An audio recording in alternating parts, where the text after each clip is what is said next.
Wyatt Callahan stood in the doorway of his own cabin with his hand still near his holster, staring at a woman he had never seen before in his life standing at his stove, cooking his supper, acting like she belonged there. His chest did something it hadn't done in 8 years. It cracked open, just a little, like a door someone forgot to lock. She turned and looked at him, without flinching, without apologizing, without taking a single step back. And then she said the 7 words that changed everything. "I thought somebody should be waiting for you." Wyatt had no answer. For the first time in 8 years, the man who had survived everything had absolutely nothing to say.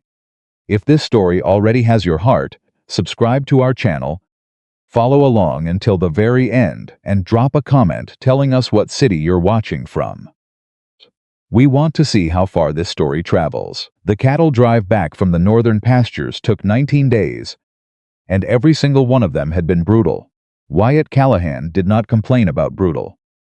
He had built his entire life around enduring things that would have broken other men, and he wore that endurance the way some men wore their Sunday clothes, carefully, deliberately, making sure it never slipped.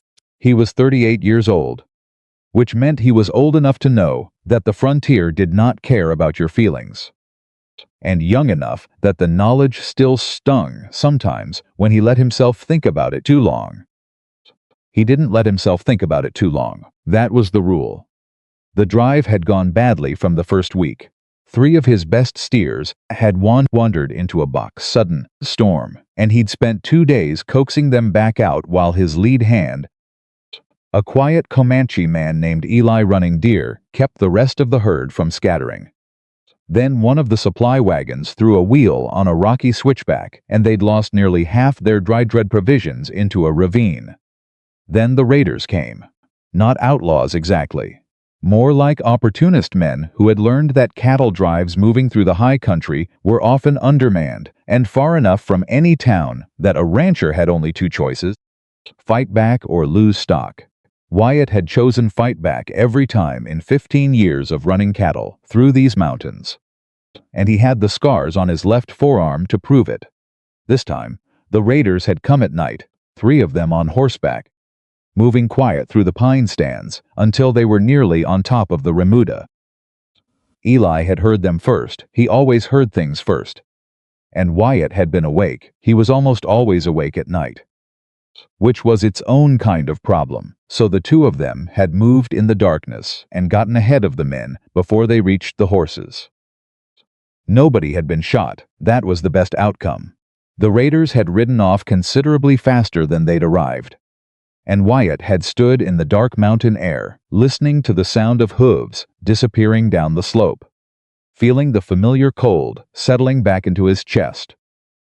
Eli had looked at him sideways and said, "You want to tell me why you were already awake at 2 in the morning again?" "I sleep light," Wyatt had said. "You don't sleep," Eli had said. "There's a difference." Wyatt had not answered that. He didn't answer things that were true and that he couldn't fix. By the time they brought the herd down through the valley and delivered the steers to the buyer in Billings, Wyatt had been awake for the better part of 3 days and had eaten almost nothing since the supply wagon went over the edge. He settled accounts with the buyer, paid his hands what they were owed, plus a little extra for the raiders, and started the long ride back to his cabin on the eastern edge of the territory.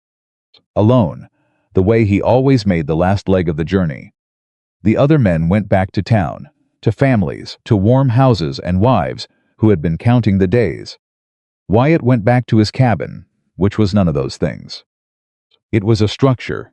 It was a place where he slept and kept his gear, and occasionally cooked something if iron stove that passed for a meal.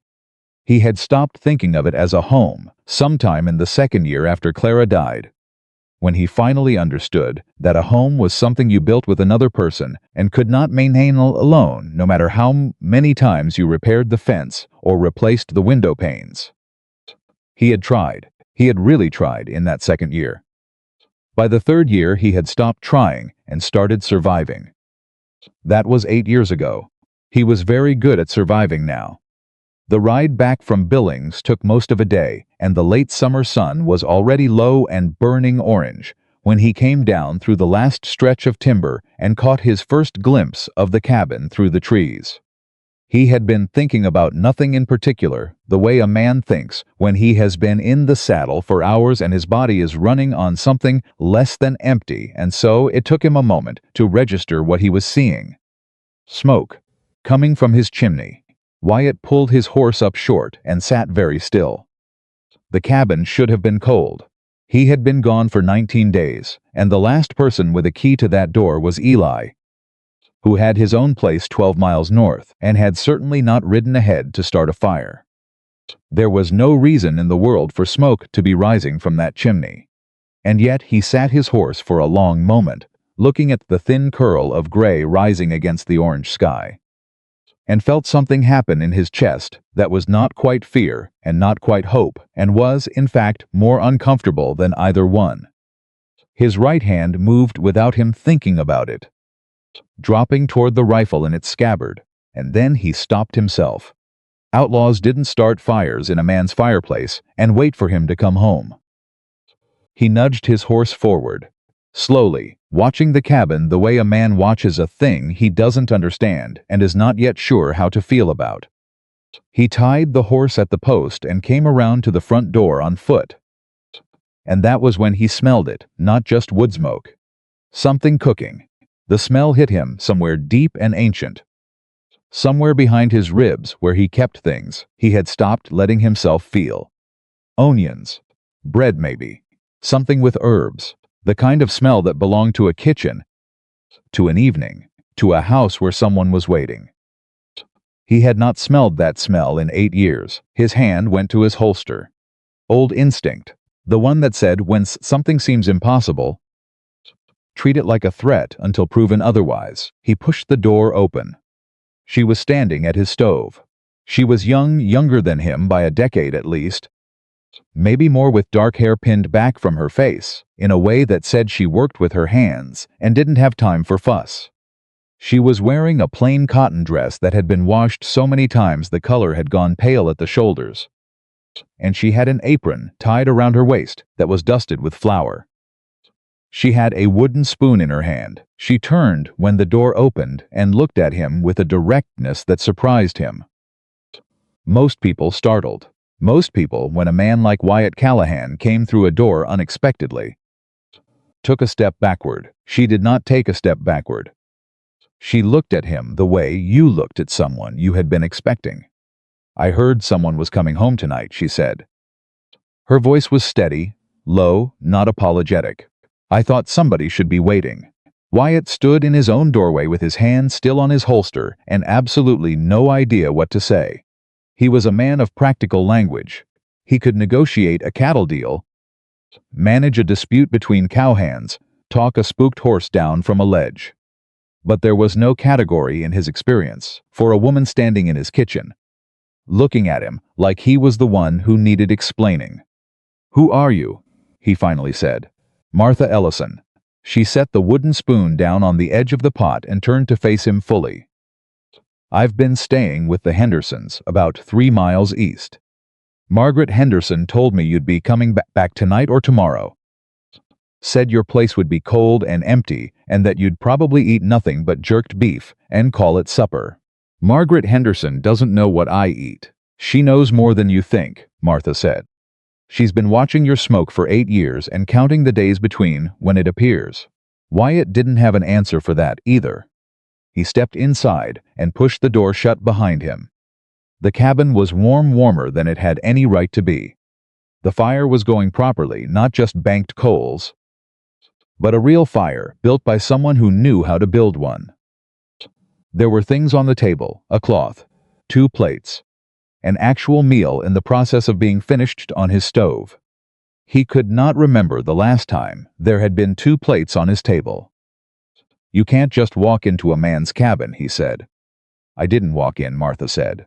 "Margaret has a spare key. She said you gave it to her 10 years ago, in case of emergencies." She paused. She thought this qualified. "I don't see an emergency." Martha looked at him for a moment with those level eyes. You've been gone 19 days. You look like you haven't slept in 3.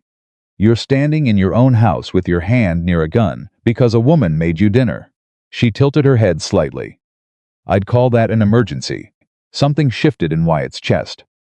Not in a good way. In the way of a wall taking a hit, not enough to fall, but enough to know it had been struck. "I'm going to put my horse up," he said. "Supper will be ready in 15 minutes. I didn't say I was staying for supper." "It's your cabin," Martha said, and turned back to the stove. He was outside for 20 minutes, not 15. He took his time with the horse, because the horse was something he understood, and the woman inside was not. And a man needs a few minutes of familiar things when the unfamiliar has walked into his life uninvited. He brushed the horse down, he checked the hooves, he gave her water and grain and stood with his forehead against her neck. For a moment. Longer than was strictly necessary. The smell of horse and leather do what it always did, push the complicated things back into their corners. Then he went back inside. The table was set. Martha was sitting in the second chair, the chair that had been pushed against the wall for 8 years and accumulated a layer of dust that he had stopped seeing, and she was sitting in it as naturally as if it were hers. She had left the chair that faced the door for him, the one he always took. She had figured that out somehow without asking. He sat down. She had made a beef stew from what must have been provisions she'd brought herself, because he had left his pantry nearly empty, and there was bread. Actually good bread, and something that might have been an apple tart cooling on the windowsill. "You carried all this 3 miles?" he asked. "I borrowed the Hendersons' cart." "Why?" She looked at him across the table. "Because I was told you needed a meal I can feed myself." "I know you can," Martha said. "That's not the same as having someone feed you." The silence that followed was the particular kind of silence that happens when someone says something so plainly true that there is nothing left to argue with. Wyatt ate. He ate more than he'd intended to. The stew was good, genuinely good. Not the kind of good you say to be polite, but the kind of good that makes you realize how long it's been since you tasted something made with actual care. He ate 2 helpings and half the bread, and would have been embarrassed about it, except that Martha ate with the same quiet concentration and didn't make anything of it. They talked a little. Not much at first. He asked where she had come from. She said Pennsylvania. He asked what had brought her west. She said she'd been looking for a fresh start. He asked what that meant. She said it meant her husband had died 14 months ago, and the life they'd built together, back east, had dissolved around her like sugar in rain. And she had decided that staying in Pennsylvania and watching it dissolve was worse than leaving. "So you came to Montana," he said. "I came to somewhere that wasn't there," she said. He understood that more than he wanted to. "How long have you been with the Hendersons?" 6 weeks. "I'm helping Margaret with the house and the younger children." "It's enough for room and board." She looked at her plate. "It's not a permanent situation." "What are you looking for?" "I haven't figured that out yet." She said it without apology, without the defensive edge that usually accompanied an admission like that. Just a plain fact stated plainly. "I know what I don't want." "That's a start. What don't you want?" She looked at him. "To spend the rest of my life being managed by people who think I need protecting." Wyatt found himself almost smiling. Almost. He hadn't done that in a while. "You don't seem like someone who needs protecting." "No," she said. "I'm not." The fire was burning low by the time supper was done, and Martha stood and began gathering the plates with the efficiency of someone who had never expected anyone else to do it for her. "Leave it," he said. "I'll clean up." She paused and looked at him. "You cooked," he said. "I'll clean up." She set the plates back down. "All right." She picked up her coat from the hook near the door. She'd hung it there, on the hook Clara used to use, and he noticed that and felt it settle into him like a stone into water and started to put it on. "How are you getting back to the Hendersons?" he asked. "I left the cart. It's tied out front, it's dark, it's 3 miles on a flat road. There are men," he said. "Not always good ones." She looked at him for a moment. and he thought she was going to say she could handle it. Instead she said, "I know. I've been navigating that since I was old enough to be noticed." She tied the coat. "But thank you for saying so." She moved toward the door, and Wyatt stood without deciding to. "I'll follow along on the road," he said. "Stay within sight until you reach the Hendersons' gate." "You don't have to do that." "I know I don't." She studied him for a moment. Then, something in her face did the thing where it stopped being careful and became, just briefly, something more honest, a softer kind of grateful. Not the performative gratitude of someone who expected to need rescuing. Something quieter, something that said, "I know what this cost you, and I'm not going to pretend otherwise." "All right," she said. He followed on horseback, keeping 50 yards back, watching the cart move along the dark road. She drove well, steady hands. No hesitation on the ruts. She didn't look back to check if he was there. She just drove. When she passed through the Henderson gate and the lamp from the house fell on her, she turned once and raised a hand. He turned his horse back toward home. The cabin was warm when he got back, warmer than it had been in years. The fire was still going. There were 2 clean plates on the table. She'd washed them before she left, he realized. He hadn't heard her do it. She'd done it quietly while he was checking his horse. Before supper, or after, he wasn't sure when. She'd just done it. He sat in his chair and looked at the clean plates and the second chair that had been moved back from the wall, still pulled up to the table where she'd sat in it. He left it there. He didn't push it back against the wall. He told himself it was because he was tired and it didn't matter where the chair sat. He was almost convinced. He slept that night for the first time in 3 days. Not the shallow half-consciousness of a man too exhausted to stay awake and too wired to actually rest, but real sleep, the kind with weight to it, the kind that meant something had relaxed inside him that he hadn't known was wound. He woke up, at first light, feeling something uncomfortable and unfamiliar. He thought, after a moment, that the feeling might be hunger. Not for food. He went outside and started the morning work and did not let himself think about it. But when Eli came by 3 days later to talk through the plans for the fall roundup, he found Wyatt cleaning the second chair. Not the utilitarian cleaning of a man removing dust before a guest arrived. The careful cleaning of someone who wanted a thing to look presentable. Who cared, whether he admitted it or not, what someone thought when they sat in it? Eli looked at the chair. He looked at Wyatt. He said nothing. Which was why Wyatt trusted him. "She came back," Wyatt said, before Eli could not ask. "Who?" "Woman named Martha Ellison. Staying with the Hendersons." She stopped. Started again. "She made supper." Eli was quiet for a moment. "How was it?" "Good as in good." "Or good as in you ate it and didn't think about throwing her out?" "Both," Wyatt said. "More or less." Eli sat down on the porch step and crossed his arms. "She come back today?" "Yesterday she brought bread. Just bread and preserves. And she fixed the hinge on the pantry door that's been sticking since February." Eli looked at him. "I didn't ask her to," Wyatt said. "No," Eli said. "I imagine you didn't." The truth was that Martha had come back on her own the morning after the supper, with a loaf of bread wrapped in cloth and a jar of blackberry preserves. And Wyatt had been out repairing the fence line when she arrived. And she had left both things on the table with a note written in a clear, practical hand. "Pantry door needs the upper hinge reset." Left a jar of preserves. He had stood at the table, reading that note for longer than the reading of it required. She had been back twice in the 3 days since, always with something practical: food, a repair noticed and made, once a small bundle of dried herbs she'd hung on a nail near the stove without being asked. She never stayed long. She never made it into more than what it was.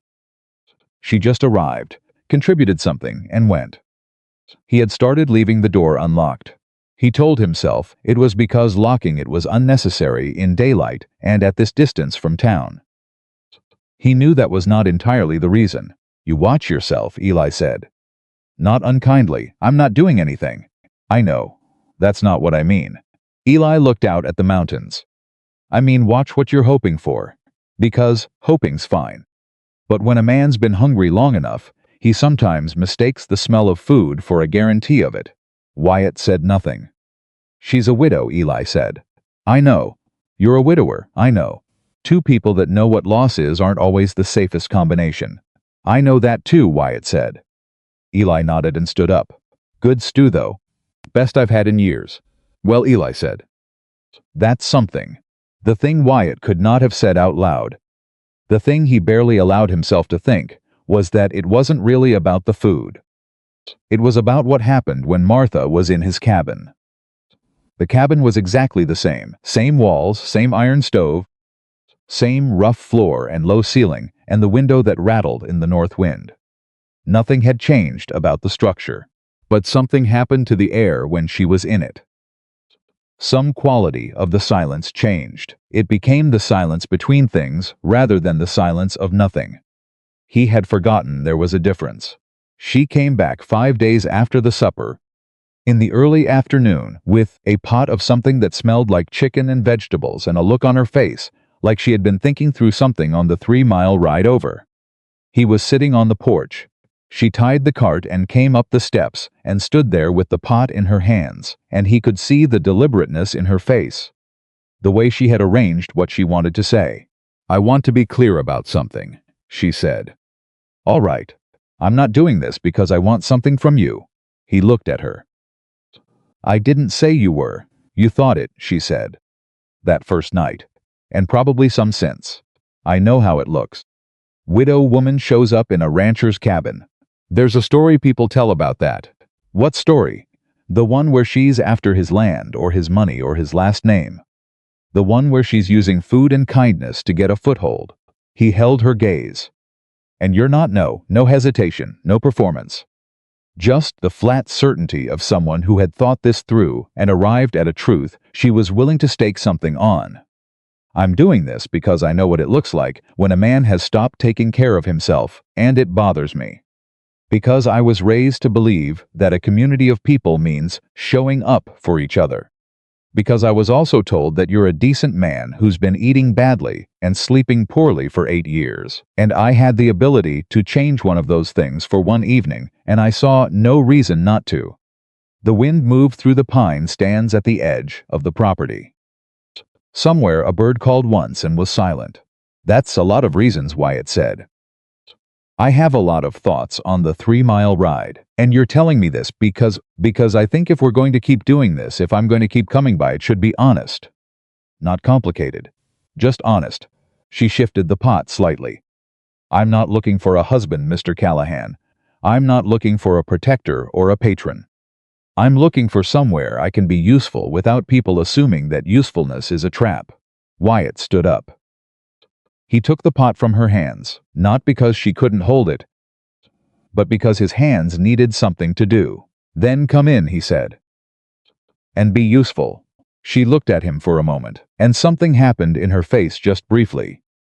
Just at the edges that might have been relief if she'd been someone who showed relief easily, which she was not. She followed him inside. They ate together that afternoon.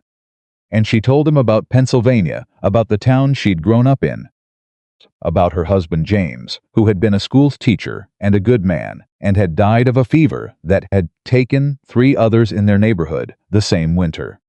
She told it straight, the way she told everything straight. Without reaching for sentiment, she didn't feel or suppressing the sentiment she did. Do you miss him? Wyatt asked. Every day, she said. But I've learned that missing someone and being unable to move are different things. Some people make grief into a room they live in. I decided to make it into a room I visit. Wyatt looked at his hands around the coffee cup. Eli told me something like that once, he said. He said grief was supposed to be a river. You were supposed to cross it, not build a house on the bank. Eli sounds like a wise man. He is. I don't always listen to him. Martha looked at him. How long have you been living on the bank? The question hit him square. He'd been asked gentler versions of it by people who cared about him, and he'd brushed every one of them aside. But Martha's version had no gentleness in it. No padding.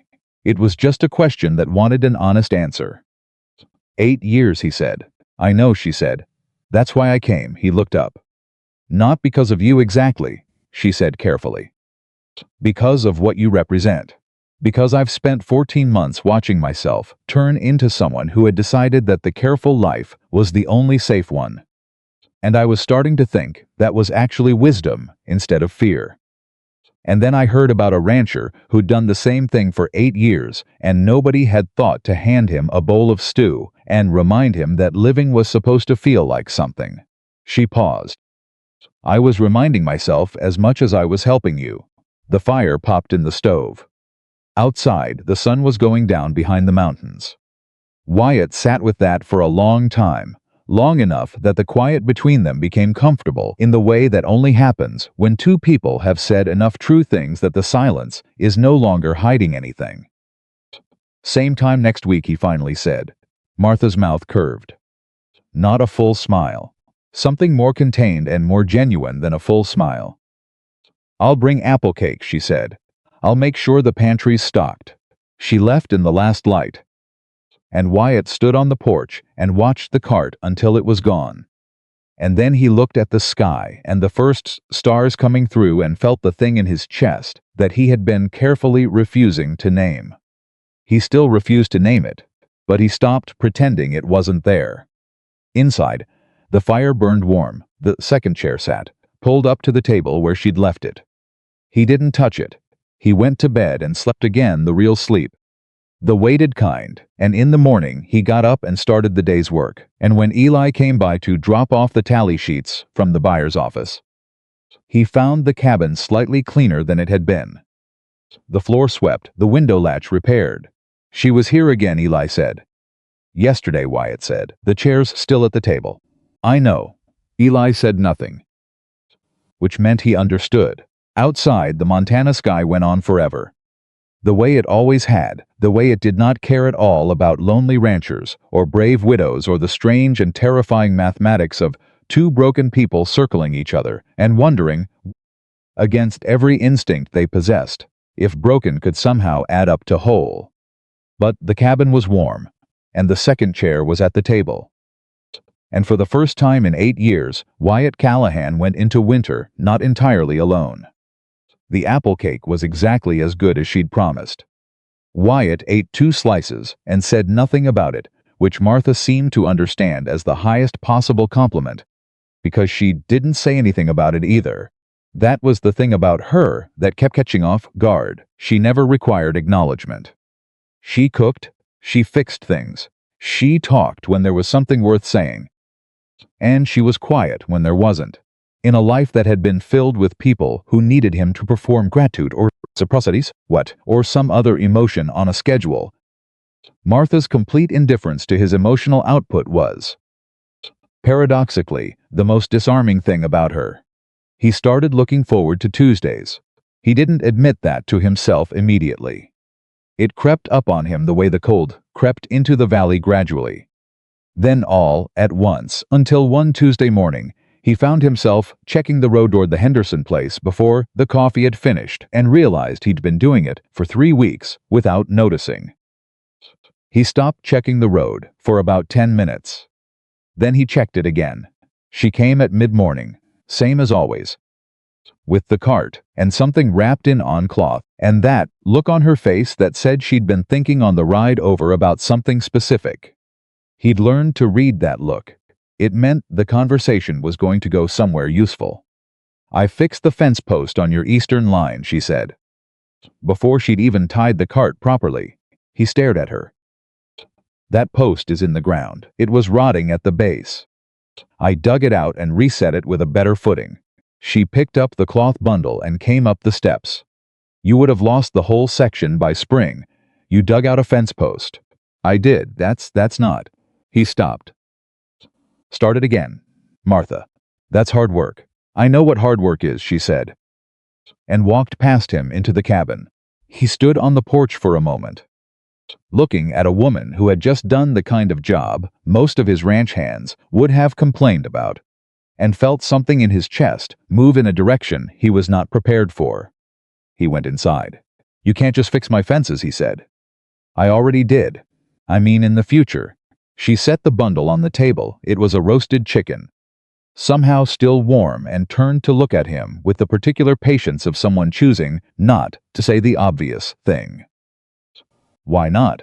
She said instead. Because it's searched for the right word. It's too much. It took me an hour. That's not what I mean. She looked at him steadily. What do you mean then? The honest answer was that every time she did something, fixed a thing, Brought food, sat at his table and talked to him like he was a person worth talking to. It moved the needle in his chest by another degree, and he was becoming concerned about where the needle was going to end up when it ran out of room to move. But he could not say that. He was not built for saying things like that. I mean, I should be paying you, he said. It was the wrong thing to say, and he knew it immediately. Martha's face did not change exactly, but something behind her eyes went very still. The kind of still that precedes a decision. Don't do that, she said quietly. I didn't mean. Yes, you did. She sat down in her chair, the second chair, which had been her chair for 3 weeks now, a fact neither of them had formally acknowledged, and looked at her hands for a moment. Then back up at him. You got scared, you're doing something kind, and it started to feel like more than you bargained for, and now you're trying to make it into a transaction, so it stops being personal. Wyatt sat down in his own chair. He said nothing. I'm not a service, Martha said. I'm a person who likes you. And right now liking you means I bring food and fix things. Because that is my particular language for caring, and I am not going to apologize for it, or let you pay me to make it feel safer for you. The fire cracked in the stove. I'm not trying to insult you, he said. I know. You're trying to build a wall. She tilted her head slightly. I'm not going to help you build it. There was a long silence. Wyatt looked at the roasted chicken on the table, and then at the woman across from him who had ridden 3 miles to bring it, and another hour before that digging out a rotten fence post in the September cold, and he thought about the wall she had just refused to help him build. And he thought about how long he had been building it alone. Thank you, he said, for the post. You're welcome, she said, and picked up the serving fork and started carving the chicken like none of the last 5 minutes had happened, because that was also her way. She made her point. She meant it, and then she let it go. She did not require him to keep bleeding on it. He ate 3 helpings of the chicken. She didn't mention that either.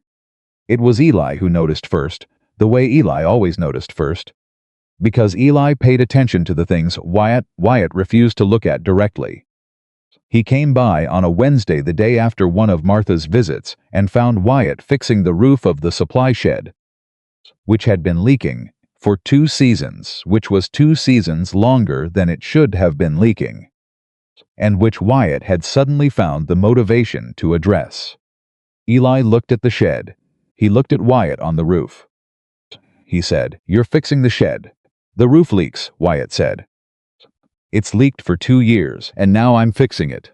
Eli leaned against the post with his arms crossed, and the expression of a man doing very complicated arithmetic. "The woman's coming again tomorrow?" "She comes Tuesdays. Today's Wednesday. I'm aware of what day it is." "So you're fixing a 2-year-old leak on a Wednesday," Eli said. "The day after she was here. Before she comes back next Tuesday. The roof needs fixing regardless of the day of the week." "Wyatt." Eli said his name the way you say a thing when you want someone to stop pretending. Just his name, nothing attached. Wyatt hammered a nail. "She's a good person," Eli said. "I know that. Good people are not always good for each other. I know that too. Do you know what you want?" Wyatt hammered another nail.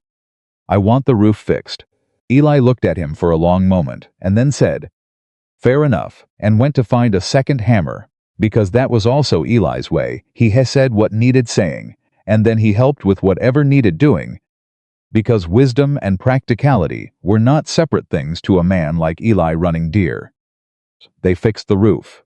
It took most of the afternoon, and by the time they were down off the ladder, the light was going, and Eli accepted the coffee Wyatt offered, and they sat on the porch in the early dark and didn't talk about Martha, which was its own kind of conversation. What Wyatt did not tell Eli, what he barely told himself, was that 3 nights ago, he had dreamed about Clara for the first time in over a year. Not a bad dream. Not the nightmare version of the accident that had visited him for the first 2 years, and then slowly, mercifully faded. This was a quiet dream. Clara at the kitchen table. In the early morning light, and she had looked up at him and said something he couldn't quite hear. And when he tried to get closer to hear it, she had smiled at him with a finality that wasn't sad. He had woken up, and the cabin was cold and dark, and he had lain there in the quiet and thought about what the dream meant. The way you think about things you do not want to think about. In the hours before dawn, when there is no business to conduct and no fence to fix, and nothing to do but be honest with yourself. He thought the dream meant that something in him was moving. Moving towards something, and that the moving was terrifying and necessary. And he did not know what to do with either of those facts. Martha arrived the following Tuesday with bread, a jar of pickled beets that she admitted she'd made herself and was not entirely certain about, and a look on her face that was different from the previous weeks. He noticed it immediately. She was carrying something. Not physical weight. The other kind. He waited until they were seated, and she'd poured the coffee before he said, "What happened?" She looked up. "What do you mean?" "You're thinking about something. You came in thinking about it, and you've been deciding whether to say it since you sat down." She set the coffee cup down slowly. "Am I that obvious?" "Only to someone paying attention." She was quiet for a moment. Then she said, "Margaret's brother-in-law came through last week." "Bob Alcott? You know him?" "I know of him. Land agent. Works out of Billings." "That's right." She turned the coffee cup in her hands. "He came to talk to Margaret and Henry, but then he came and talked to me. He said he'd heard that I was James's widow." Wyatt went still. And he said he wanted to discuss some documents that James had left behind. He said James had been involved in some kind of property claim before he died. Something connected to land out here." She paused. "He was very friendly about it, very smooth. He said he just wanted to help me understand what James had been involved in, and whether there were any outstanding interests I needed to be aware of." "Did he tell you what the claim was on?" "He was vague about it. Said he'd need to look into the particulars before he could be specific." She looked at Wyatt. "But the way he talked about it made the hair on my neck stand up." Wyatt leaned forward slightly. "What did you tell him?"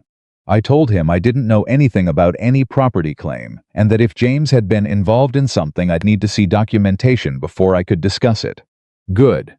He said he'd get it. She paused again. "Wyatt, James was a schoolteacher. He had nothing. We had nothing. I cannot imagine what property he could possibly have had an interest in out here when he never set foot west of Ohio." She looked at her hands. "Something about it is wrong." "Yes," Wyatt said. "It is." He said it, without hesitation, without the hedge of might be or could be, because Bob Alcott had a reputation in the territory that traveled ahead of him like weather, and the reputation was not good. He was the kind of man who found widows and orphans and confused elderly land owners and helped them, very helpfully, right out of whatever inheritance they were sitting on without quite realizing it was happening. "Tell me everything," he said. Wyatt said, "Exactly." "From the beginning," she told him. She had a good memory, a precise, organized memory, the kind that a woman develops when she has learned that details matter and that no one else is going to keep them for her.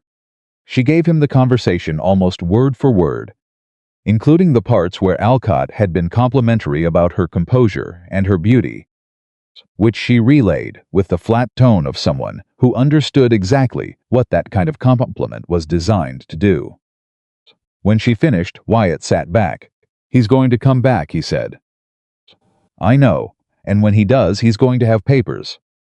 They'll look official. They might even be official. But they'll be written to confuse, not to inform. What does he want? Whatever your husband's name is attached to.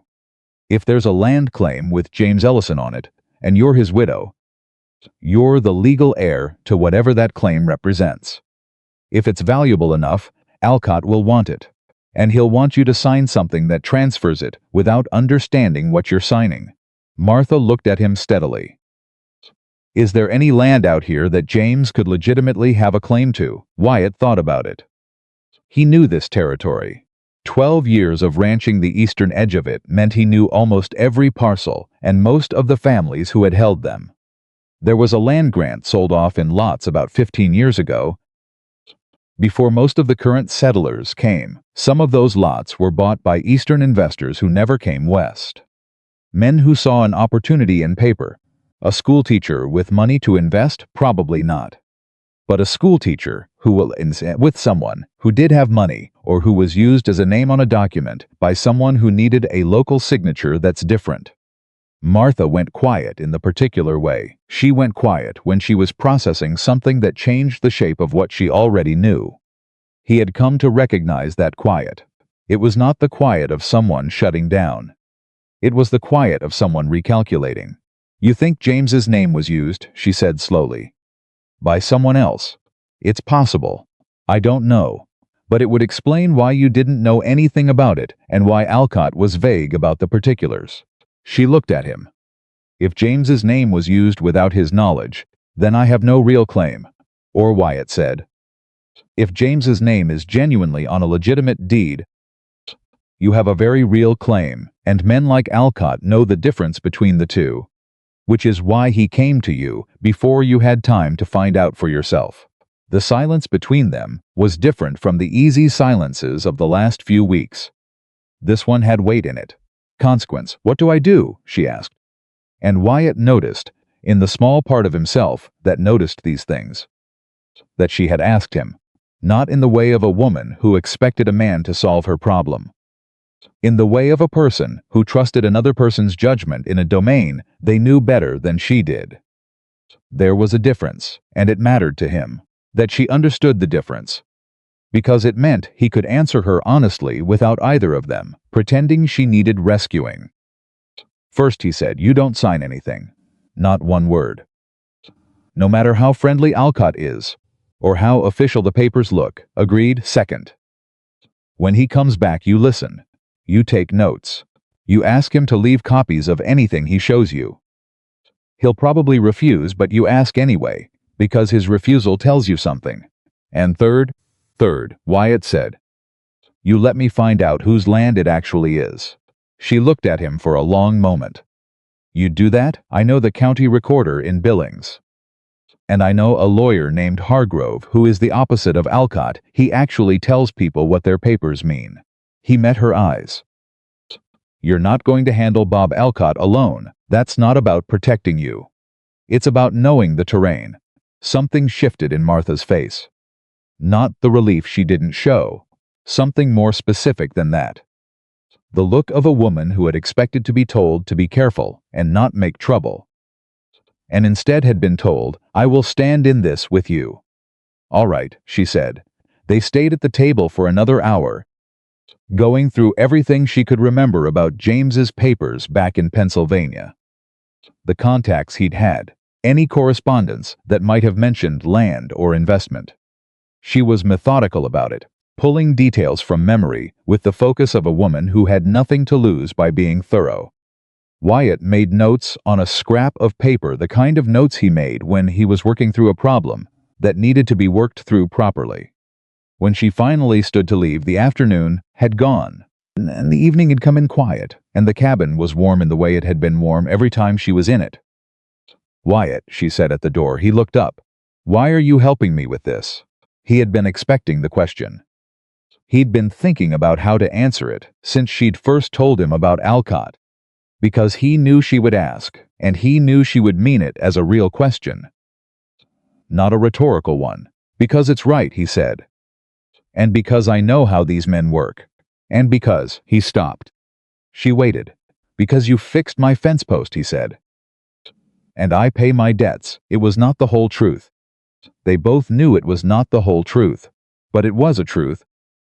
And it was enough for now, and Martha's face did the thing where the corners of her mouth moved almost imperceptibly in a way that was not quite a smile, but contained one somewhere inside it.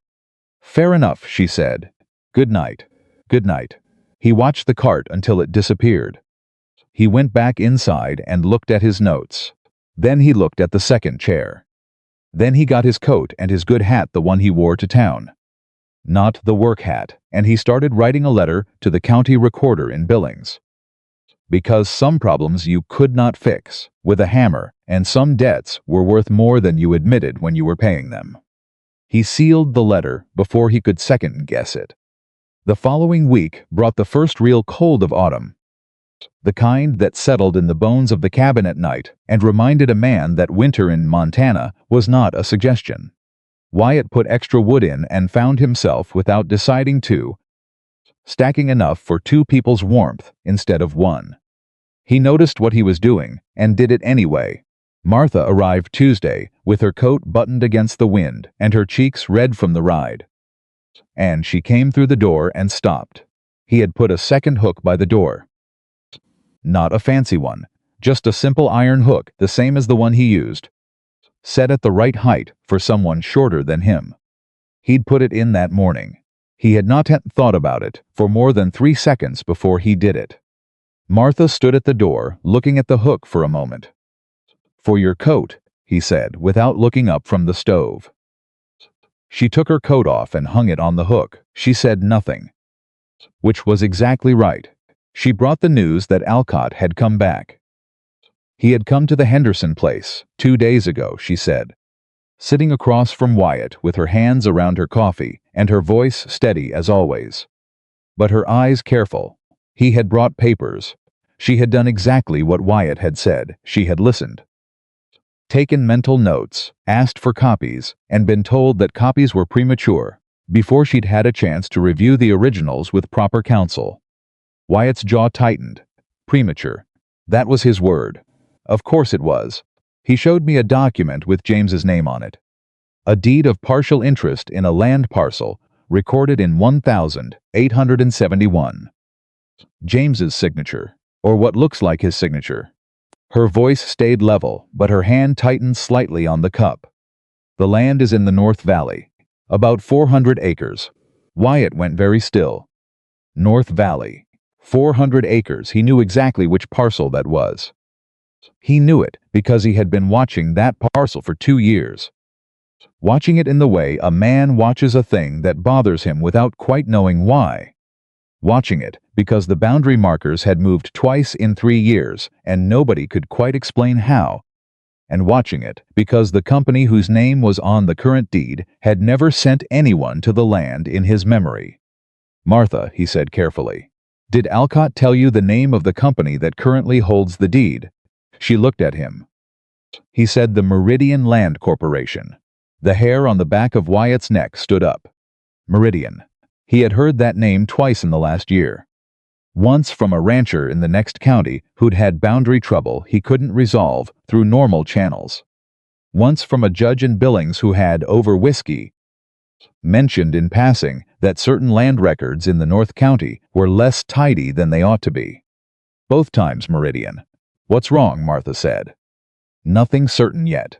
He stood up and went to the shelf above the stove where he kept his papers in a tin box. He was looking for something, a letter from the county recorder that had come in last week. But if Meridian is involved, this is not a simple inheritance question. He found the letter and opened it. He had asked the recorder about the North Valley parcel. He had asked it as part of his letter, embedded among 3 other property questions, so it didn't stand out as the point. The recorder's response had been thorough, as it always was, and included something that Wyatt had noted and set aside because he hadn't known what to do with it yet. He read the relevant passage again. The deed for the North Valley parcel had been amended in 1873. The amendment had removed 2 of the original signatories and substituted new names. The substitution had been authorized by a notarial seal that, on inspection, bore the name of a notary who had died in 1872. A dead notary, authorizing a document from 1873. Wyatt, Martha said. She had gotten up and come to stand beside him, because she was the kind of person who came to stand beside things rather than waiting at a safe distance. What does it say? He showed her the passage. She read it once. Then again. Then she set it down on the table very carefully. The way you set down something fragile. Someone forged it, she said. Yes, and James's name could also be forged. Or real. He might have signed legitimately as an investor or a witness, and someone later manipulated the document around his name. He looked at her. Either way, there's a fraudulent deed, and you're the person Alcott came to find. Which means someone has decided that your cooperation or your signature on something is what they need to make this work. Martha stood very still for a moment. Then she said, with a clarity and coldness that surprised him, "They came to the wrong widow." Wyatt looked at her. Her jaw was set, her eyes were clear and hard and absolutely certain. She was not frightened. She was not overwhelmed. She was angry in the clean, focused way of someone who has been underestimated before and has made a decision about how to respond to it. "I'm going to need everything," she said. "Every document. Every name. Every piece of paper that connects James to that land. And I am going to need to talk to your lawyer." "Hargrove," Wyatt said. "Can you arrange it? I can have him here within the week." "Good." She picked up the recorder's letter and looked at it again. "And Alcott. What about him? He's going to come back. When he does, I'm not going to refuse to see him." She looked at Wyatt. "I'm going to let him talk. And I'm going to listen to every single thing he says and remember every single word of it." Wyatt looked at her for a long moment. "You're going to let him think you're considering it," he said. "I'm going to let him think whatever he wants to think," Martha said. "That's what men like that count on. That a woman alone will be too confused or too frightened to know she's being managed." She set the letter back down. "I'm not confused, and I'm not frightened. I'm paying attention," Wyatt thought. Not for the first time, that Martha Ellison was one of the most formidable people he had ever met, and that whoever had sent Bob Alcott to deal with her had made a significant miscalculation. He didn't say that. Instead, he said, "I'll write to Hargrove tonight." "Thank you," she said. They ate supper together that evening, later than usual, and the conversation wound away from deeds and fraudulent notaries into simpler things. She told him about the Henderson children, a set of twins who had recently discovered that the barn cat could be persuaded to perform tricks with the right incentive, and he told her about Eli's ongoing philosophical disagreement with a particular section of fence that refused to hold tension no matter what they did to it, and the warmth of the cabin held them both while the wind came up outside and made the windows rattle. When she left, he stood at the door and watched the cart go and felt the warmth she left behind settle into the walls like it had found a place to stay. He went inside and wrote 2 letters, one to Hargrove, one to the county recorder, asking 2 very specific follow-up questions, and sealed them both and set them by the door to go out in the morning. Then he banked the fire and stood in the middle of his cabin in the dark and thought about a dead notary and 400 acres and a woman who had come west looking for a life and found instead a fight she hadn't known was waiting for her. He thought about what Eli had said about standing someone versus carrying them for them. He thought about the second hook by the door. He thought about the way Martha had said, "They came to the wrong widow." He went to bed. He did not sleep for a while. But when he did, it was the real kind, the weighted kind. The kind that meant something in him and had decided, even if he hadn't officially decided it yet, that whatever was coming next, he was not going to face it from the bank of the river. He was going to cross. Hargrove arrived on a Thursday, which was not one of Martha's days, and Wyatt was grateful for that, in a way he didn't fully examine. He wanted to talk to the lawyer first, alone, before Martha was in the room with her clear eyes and her directness and her ability to make him feel like he needed to be more honest than he'd planned to be. Thomas Hargrove was 61 years old and looked like a man who had spent 4 decades reading fine print and discovering that the fine print was always where they hid the lie. He was thin and precise and wore glasses that he took off and put back on constantly, as if the world looked different each time he looked at it. He had been practicing law in Billings since before Montana was a territory, and he had in that time seen every version of land fraud that human ingenuity could produce. He read the county recorder's letter at Wyatt's table. He read it twice. Then he took his glasses off and set them down. "The notary," he said. "Dead since '72, Wyatt said. "I know Caldwell. I mean, I knew him. Good man. Would not have appreciated having his seal used to authorize documents from beyond the grave." He tapped the letter with one finger. "Who filed the amendment?" "That's what I couldn't find. Because it wasn't filed locally." Hargrove put his glasses back on. "Meridian does this. They file amendments in a different county than the original deed. By the time anyone notices the discrepancy, the land has already changed hands twice, and the trail is cold." He looked up. "How did you get onto this?" Wyatt told him about Martha, about Alcott's visit, about James Ellison's name on the original deed. Hargrove listened without interrupting, which was one of the things Wyatt respected about him. He had the patience of a man who understood that interrupting a story never made it shorter. When Wyatt finished, Hargrove was quiet for a long moment. "They need her," he said. "That's what I thought. If Ellison's name is on the original deed as a legitimate signatory not forged, but genuinely there, then his widow has a legal interest in that land that predates Meridian's claim. That's a problem for them. The amendment was filed to remove that interest. But if the amendment is fraudulent," he paused, "the whole chain of title falls apart. Which is why Alcott came to find her. They want her to sign a quitclaim. Something that formally releases whatever interest she might have. If she signs it willingly, even if she doesn't understand what she's signing, it covers their fraud." Hargrove looked at Wyatt over his glasses. "How sophisticated is she?" "More than Alcott expected," Wyatt said. "More than most people expect." Hargrove nodded slowly. "When can I meet her?" "Tuesday." "Good.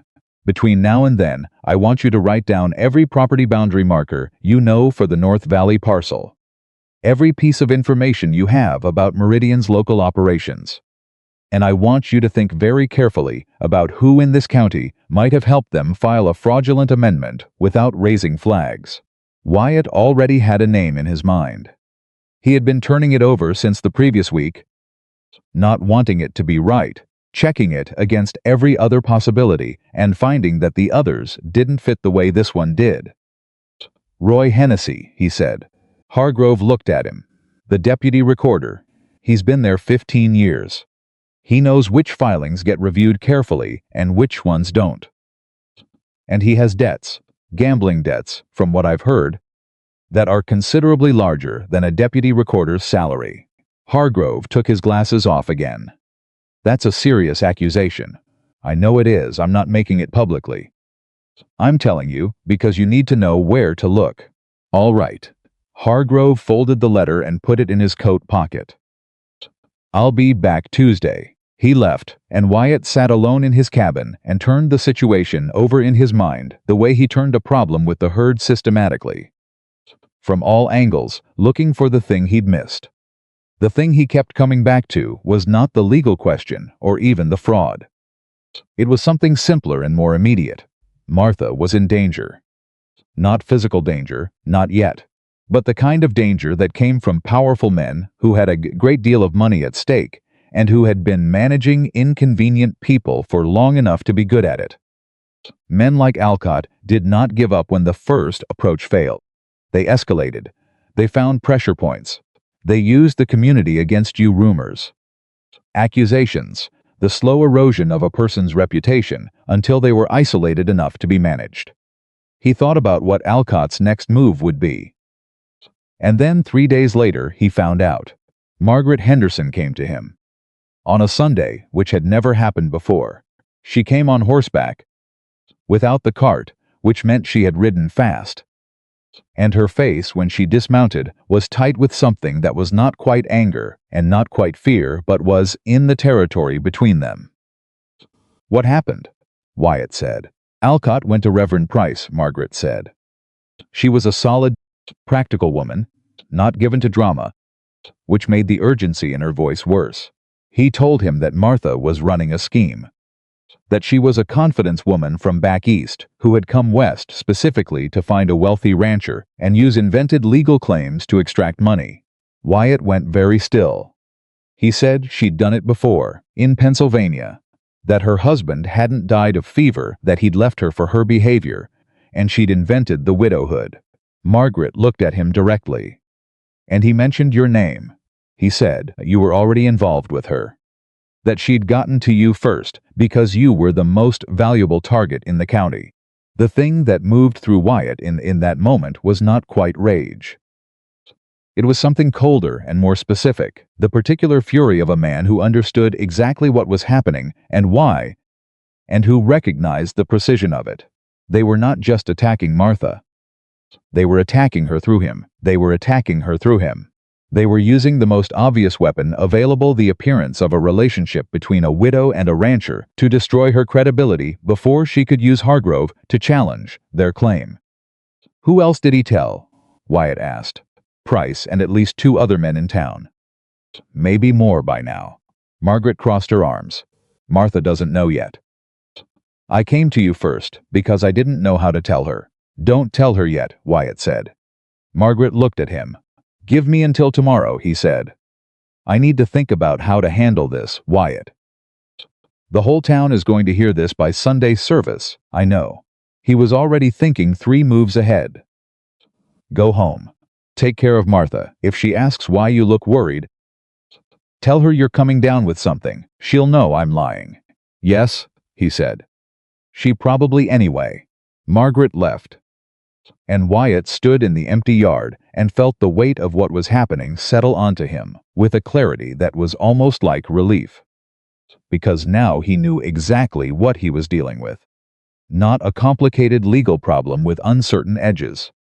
A fight. A direct, deliberate fight by men who had decided the easiest way to neutralize Martha Ellison was to make her radioactive before she could act. He went inside and picked up his pen and wrote a letter to Hargrove marked urgent. Then he wrote a second letter that he had not planned to write, to a man named Gerald Pitts, who was a reporter for the Billings paper and who had, on 2 previous occasions, shown a willingness to ask questions that the comfortable people in the county would have preferred not be asked. He did not send either letter yet. He held them, he thought. The thing about fighting men like Alcott was that they were predictable in the way all cowards were predictable. They attacked from cover. They used other people's voices to say what they were too careful to say themselves. They built the fire and then stood back and let it burn, which meant the way to fight them was not to chase the fire, but to find the man who started it, and then take away everything he had to use as kindling. Martha arrived Tuesday with the calm face she wore when she already knew something was wrong and had decided not to show it. She came inside, hung her coat on her hook, set the bread on the table, and poured the coffee, and then she turned and looked at Wyatt with her level eyes and said, "Tell me what you know," he told her. Margaret's visit. Alcott's story, Reverend Price, the names being mentioned around town. He told it straight, the way she always told things straight, without softening it or cushioning it, because she was not a person who benefited from chinning, and he had figured that out weeks ago. She listened without interrupting. Her face didn't change. When he finished, she was quiet for a moment. Then she said, "He's fast." "He is," Wyatt said. "He's done this before. He moves before you can organize." She turned the coffee cup in her hands. "He knows that the first story is the one people remember. If he gets his version of me into the community before I have a chance to establish myself, anything I do afterward looks like defense instead of truth." Yes. So the question is whether we can move faster than the story. Hargrove arrived an hour later, exactly as planned, and Martha met him at the door with the directness she brought to everything and shook his hand, with a firmness that clearly surprised him and clearly raised his opinion of her in the same moment. They sat at the table, the 3 of them, and Hargrove spread his papers out and began. "Your husband's name appears on the original 1871 deed as a co-investor," he said. Not a signatory to the primary claim, a secondary interest holder. It's a legitimate signature, from what I can tell. Which means someone recruited James Ellison as a minor investor in a land claim before you ever came west. Martha looked at the paper. He never told me. He may not have known what he was getting into. Land investment schemes in the East were common in the 60s and 70s. Men would approach respectable community members, teachers, ministers, merchants, and offer them minor interests in Western land claims. Very little money required, very large promised returns. Most people signed and forgot about it. And James signed. Hargrove confirmed. Which means you inherited a legitimate interest in a fraudulently amended deed. Which means Meridian needs your signature on a release, or they cannot clean their title. And if I don't sign, Hargrove looked at her over his glasses. Then they have a problem. A significant one. Because a legitimate heir challenging the chain of title on a 400-acre parcel with a fraudulent amendment is the kind of thing that attracts exactly the kind of attention Meridian does not want. How much is the land worth? Martha asked. At current land values, with the water rights attached to that parcel? Hargrove paused. Between $12,000 and $15,000. The number settled into the room like a stone into still water. Wyatt watched Martha's face. She did not look at the money the way most people looked at money. She looked at it the way she looked at everything, as information. As a fact to be incorporated into her understanding of the situation. That's why they moved fast, she said. That's why Alcott came to me before I had time to find out for myself. Yes, Hargrove said. And the rumors about me in town. They cannot afford a legal challenge. A quiet agreement with a confused widow is one thing. A court case with a legitimate claim is something else entirely. He paused.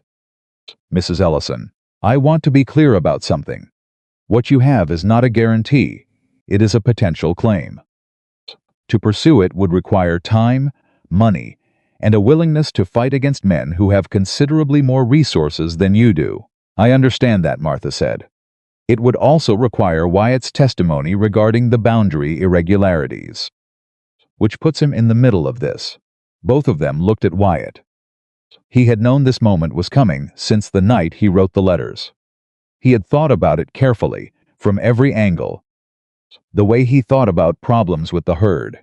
He had considered the risk. He had considered what he stood to lose his neutrality. His relationships with certain men in the county who had business with Meridian's associates. Possibly a season's worth of cooperation on the cattle trail. He had also considered Martha Ellison's standing in his kitchen saying, "They came to the wrong widow. I'll testify," he said. Martha looked at him. Just for a moment, just a fraction of a second. Her face lost its careful composure. It came back immediately. But he had seen it. All right, Hargrove said. Then here is what we need to do.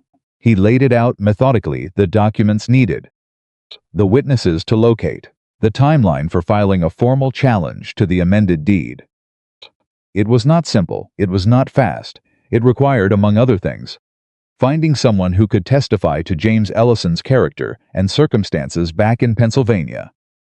Who could confirm that he had been an ordinary school teacher with no knowledge of frontier land fraud. I have letters, Martha said, from his colleagues. From the school board. Character references he'd collected for a teaching position. He applied for the year before he died. She paused. They're in my trunk at the Hendersons. Hargrove looked at her with the expression of a man who has been practicing law long enough to know that evidence appearing at the right moment is either luck or preparation, and that this woman was not the type who relied on luck. Get them, he said. I'll have them here tomorrow. They worked through the afternoon. Hargrove asked questions. Martha answered them. Wyatt contributed what he knew about the land and the boundary markers and Roy Hennessy's position at the recorder's office.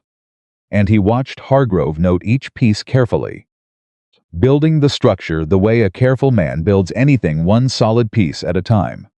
It was late afternoon when Hargrove gathered his papers and said, I need 3 weeks, possibly 4. Do not speak to Alcott. If he approaches you, Tell him you are consulting legal counsel and cannot discuss the matter further. He'll escalate, Wyatt said. Yes, he will. Hargrove looked at them both. Be ready for that. And the cabin was quiet for a moment. The particular quiet that follows a long, intense conversation when the work is temporarily done, and the reality of what comes next settles in. Martha stood and went to the window without looking out of it and crossed her arms over her chest. Not a defensive gesture, a containing one. The gesture of a person holding themselves together while they processed something large. $12,000 to $15,000, she said. That's what he said. I don't care about the money. She turned. I want to be clear about that. I didn't know about this land. I didn't come west looking for it. If James genuinely invested in it and the investment was legitimate, then yes, it's mine by right, and I will fight for it on principle, because the principle matters. But I am not doing this for the money. I know that, Wyatt said. Do you? She looked at him steadily. Because the town doesn't. Alcott has made sure of that. Right now, to anyone who listened to him. I am a woman who showed up in a lonely rancher's cabin and manufactured a legal claim to make herself valuable enough to keep. Wyatt stood up. Let me tell you what I know about this town, he said. I've lived on the edge of it for 12 years. I know who's honest and who isn't. I know which men Alcott talked to, and I know which men in this county have enough spine to think past what they're told. He crossed to the table and stood on the other side of it, from her. Margaret Henderson has lived here for 20 years. Her word is worth more than Bob Alcott's in every house in this county. And there are 3 other families, the Durrants, the Coalfields, the Mayhews, who know what Meridian has done on the boundary lines, because it's happened to their neighbors. That's not the same as them speaking up. No, he said. It's not. But it means we're not starting from nothing. She looked at him. Why does this matter to you? Truly, not the fence post. Not the debt. The real reason. He had known she would ask him that eventually. He had known it since the night he wrote the letters. Maybe since the night she first stood at his stove. He had been preparing an answer that was honest but contained. Something that told the truth without telling all of it. He found, standing across the table from her, that he did not want to give that answer. Because you came into my cabin and made it feel like a home, he said. And then someone tried to take that from you and use it against you. And I have spent 8 years refusing to fight for anything personal, because fighting for personal things meant having personal things to lose. He stopped. I'm tired of not having anything to lose. Martha looked at him for a long time. The fire cracked in the stove. Then she said very quietly, That might be the most honest thing you've ever said to me. It might be, he said. She sat back down. He sat back down. And the thing that had been growing between them for weeks, careful, unnamed, neither of them willing to be the first to call it what it was, sat there in the warm air of the cabin between them. No longer quite as unnamed as it had been. The trouble came sooner than Hargrove had predicted. It came 4 days later in the form of a man Wyatt did not know, riding up to the gate on a horse that was too good for an ordinary rider, wearing a coat that cost more than most men in the county made in a month. He had the face of a man accustomed to delivering bad news to people who couldn't afford to refuse it. Wyatt came out to meet him at the gate. Mr. Callahan, the man said. Not a question. He knew exactly who Wyatt was. That's right. My name is Fletcher. I represent the Meridian Land Corporation. He said it without apology, which was a deliberate choice. He wanted Wyatt to know that Meridian was not embarrassed to be mentioned. I was hoping we could have a conversation about your recent inquiries into our title records. My inquiries are my business, Wyatt said. Of course. I just thought it might be worth discussing professionally what a legal challenge to our deed would mean for the surrounding landowners, including yourself. Fletcher's voice was very smooth. The voice of a man who had learned that threat was most effective when it didn't sound like threat. Our surveying crew has found some interesting discrepancies along your eastern boundary. By the way, Wyatt looked at him. Nothing formal yet, Fletcher said. Just preliminary findings. The kind of thing that might resolve itself if all parties were willing to be reasonable. The message was clear. The threat was clear. The casual delivery of it was the most contemptible part. "You can tell Meridian," Wyatt said, "that my eastern boundary is exactly where it's been for 12 years and is documented in the county records going back to my original deed. And you can tell them that if their surveying crew sets foot on my land without invitation, I will know about it before they reach the Fitchets fence line." Fletcher looked at him with the mild expression of a man adjusting his calculation. "That's unfortunate. It's a fact," Wyatt said. "Good day." He turned and walked back toward the cabin without hurrying.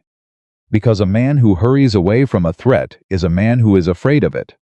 And he was not afraid. He was clear. There was a difference. Inside, he sat down and let the anger move through him the way anger needed to move completely. Without suppression, until it finished and left behind the clean cold of a man who knows what he is dealing with and has decided exactly what he is going to do about it. He picked up his pen. He wrote to Gerald Pitts at the Billings paper. Not a vague inquiry, a direct letter, offering specific information about the Meridian Land Corporation's fraudulent deed amendment, the dead notary, the discrepancies in the North Valley title chain, and the company's habit of sending representatives to threaten neighboring landowners when their fraud was about to be exposed. He included Hargrove's name as a contact for legal verification. He sealed it and held it in his hands for a moment. Then he added one line at the end, before the seal. "There is a widow in this county named Martha Ellison who has a legitimate claim that Meridian is trying to suppress. Her husband's name is on the original deed. She is not a confidence woman. She is a schoolteacher's wife from Pennsylvania who came west looking for a new life and found instead a fight she did not ask for and has not once backed away from. I think the people of this territory deserve to know that." He sealed it. He sent it with the next rider. That night, alone in the cabin, he looked at the second chair and the second hook and the dried herbs hanging near the stove. And he thought about Clara, about the dream, about the smile that had been a finality that wasn't sad. He thought he understood it now, what she had been saying in the dream. Not a goodbye, a release, the permission he hadn't known he'd needed from the person whose opinion had always mattered most. He sat with that for a long time. Outside, the Montana wind came down from the mountains, with the cold edge of the season turning.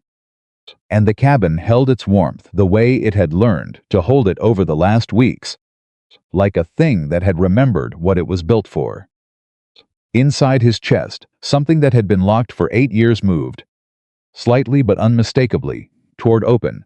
He was going to fight. Not because he had calculated it and found it worth the risk. Because some things were worth fighting for whether you had calculated them or not.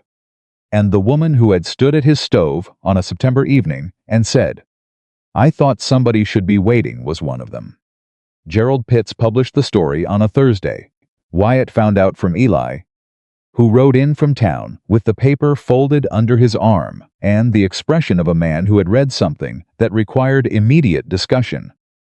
He handed it to Wyatt without a word and watched him read it on the porch. Pitts had written it carefully, the way a good reporter writes a story that involves powerful men, carefully enough to be accurate, specifically enough to be damaging, and with just enough restraint to be unprovable as slander.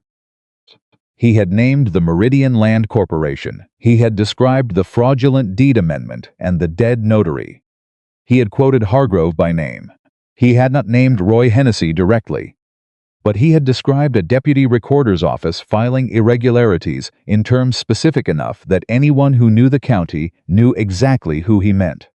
And at the end, 3 paragraphs that Wyatt read twice and felt land in his chest with the weight of something he had not anticipated. Pitts had quoted his letter almost verbatim. The part about Martha, the school teacher's wife from Pennsylvania. The legitimate claim. The fight she had not asked for and had not once backed away from. His name was attached to it. He had known that would happen. He had signed the letter. He had chosen to sign it. But seeing it in print, seeing his name beside Martha's in black ink that the whole territory could read, was different from the abstract decision of signing. Eli looked at him. She know yet? I don't think so. She's not due until Tuesday. She'll hear before Tuesday. Eli crossed his arms.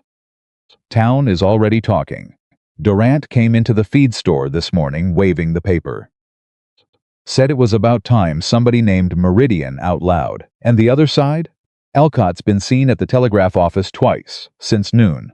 Wyatt folded the paper. They're going to move fast now. Yes, Eli said. They are, how fast? Eli looked at him steadily. Fletcher's man was asking around town this morning about who owned the north acreage on your eastern line. The parcel that abuts your property. Wyatt went still. That parcel is BLM land. It was, Eli said. Apparently there's a pending private claim filed 3 weeks ago. Nobody local knew about it.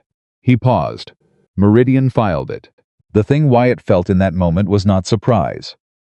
It was the recognition of a move he should have anticipated, and hadn't. The cold clarity of a man who had underestimated his opponent's speed. Meridian was not just trying to protect the North Valley parcel.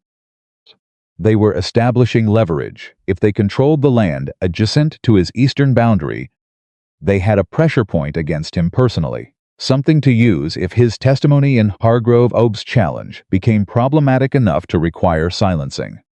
They were telling him, without saying it directly, that they could make his life very difficult. Get Hargrove, Wyatt said. I already sent a writer, Eli said. Wyatt looked at him. I figured, Eli said simply. Martha arrived the following morning instead of Tuesday. She came before Wyatt was finished with the early work, which meant she had left the Hendersons in the dark, which meant she had read the paper or heard about it and had not waited.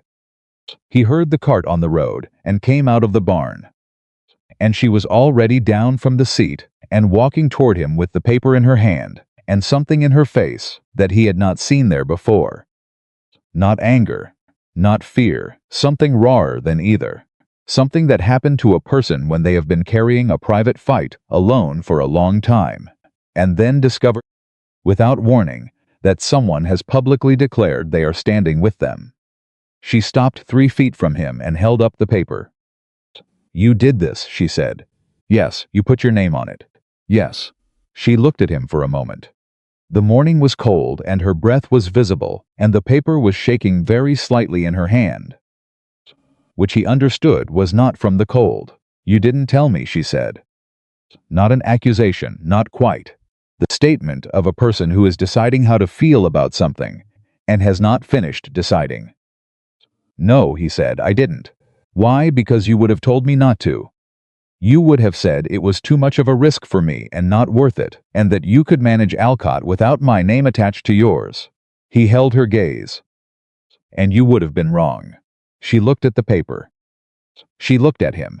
The thing in her face moved through several things he could not fully name, and then arrived at something quieter and more certain.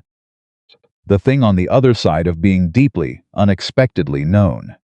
You could have asked me, she said. You're right, he said. I should have. The honesty of it seemed to matter. She lowered the paper. Is it going to cause you problems? Some. How much is some? Meridian filed a claim on the BLM land east of my property. Hargrove thinks it's leverage. She absorbed that. They're going after your land to keep you quiet. They're trying, Wyatt. She said his name the way she said things that mattered. Level and direct. You don't have to carry this with me. I want you to understand that I am not asking you to put your ranch at risk for. Stop, he said. She stopped. I know you're not asking, he said.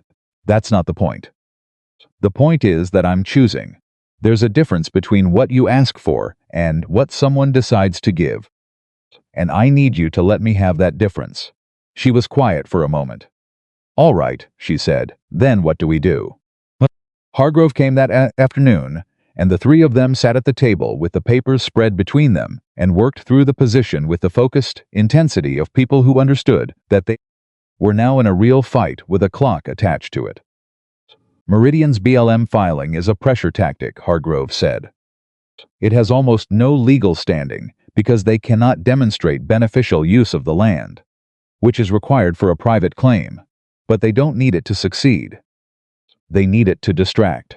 If Wyatt has to spend the next 2 months defending his eastern boundary, he has less time and fewer resources to contribute to your challenge. So we don't let it distract, Martha said. Easier said, Hargrove replied. What do we need to file the challenge on the deed amendment? She asked. I have the fraudulent notary documentation, the original deed with James's signature, and your character references from Pennsylvania. He paused. What I need is a witness who can testify to the filing irregularities at the recorder's office. Someone who can place Roy Hennessy in connection with the amendment. The table went quiet. Wyatt had been thinking about this for 3 days. Since the night he wrote to Pitts. Since the moment he understood that Hennessy was the mechanism without whom the fraud didn't function. He had thought about it carefully, because what he was about to say would change things. Ben Alcott, he said. Both of them looked at him. Not Bob Alcott, his cousin, Ben. He worked as a filing clerk at the recorder's office 4 years ago when Meridian was most active. He and Bob had a falling out, something financial. From what I've heard. Ben left the county, but he's been back in Billings for the last year, working at the mill. He looked at Hargrove. If Hennessy let the amendment through without proper review, Ben Alcott may have seen it happen. Hargrove took his glasses off and set them on the table. You're telling me Bob Alcott's own cousin might be our witness. I'm telling you it's worth finding out. If he'll talk. If Bob cheated him badly enough, he might be happy to. Hargrove looked at Wyatt over the table, with the expression of a man revising an estimate upward. I'll find him. Don't tell him what it's about, Wyatt said. Not over a letter. Go yourself. I was already planning to, Hargrove said. He began gathering papers. 3 days. I'll be back with what I find. He left, and the cabin was quiet again. Martha stood and went to the stove and poured coffee she didn't drink. Just held the cup. Wyatt watched her from the table. You've been thinking about Hennessy for weeks, she said. It wasn't a question. Since your second visit, she turned. And Ben Alcott? Since Fletcher showed up at my gate. She looked at him. You are considerably more methodical than you seem. I seem methodical. You seem like a rancher who fixes fences and eats whatever someone brings him. The corners of her mouth moved. It's a convincing performance. I've been doing it for years. She came back to the table and sat down, and there was something different about the way she sat closer. Less formal. The careful perimeters she had maintained between them for weeks, without making it into anything visible, was simply gone. The way a thing is gone when neither person remembers deciding to remove it. I need to tell you something, she said. He waited. When I came to your cabin that first night, I told myself it was about community. About not leaving a man to eat jerked beef alone after a cattle drive. That was true. She looked at her coffee cup. It was also true that I was lonely in a way that was starting to frighten me.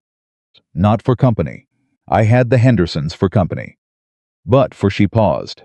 For someone who talked to me like I was worth talking to. Without managing me, without making my widowhood into either a tragedy that needed consoling or an opportunity that needed exploiting. Wyatt said nothing because there was nothing to say yet, and she wasn't finished. You talked to me like a person, she said. From the first night.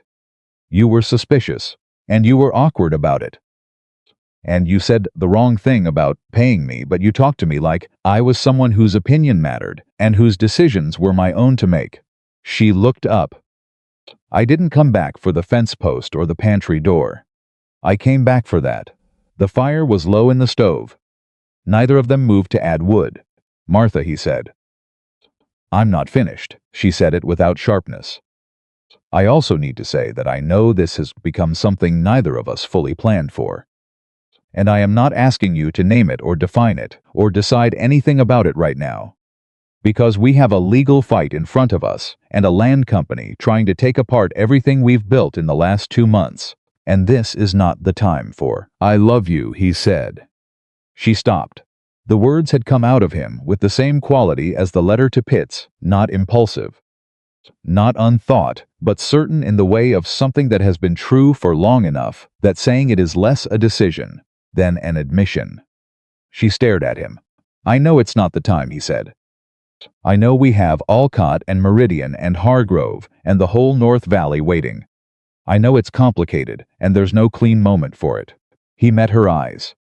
But you said I should have told you before I did things that affected you. So I'm telling you this before it gets any bigger, and I haven't said it. She was very still. I have been trying not to, he said. I have been very careful not to. I built the wall, and you refused to help me build it, and I have been standing in the rubble of it for about 6 weeks, pretending I was still a man who didn't let himself want things. He stopped. I want you here. Not on Tuesdays, I want you here. Martha looked at him for a long time. The kind of long time that is not hesitation, but is instead the careful handling of something large and fragile that you do not want to drop. Then she said, I want to be here. Not a performance. Not a response designed to match his words. Just the plain truth of a woman who had learned exactly when to be direct and understood that this was one of those times. Okay, he said. Okay, she said. They looked at each other across the table, and the cabin held them both in its warmth, and neither of them said anything else for a moment because there was nothing else to say. Some things, when they are finally true, do not require additional language.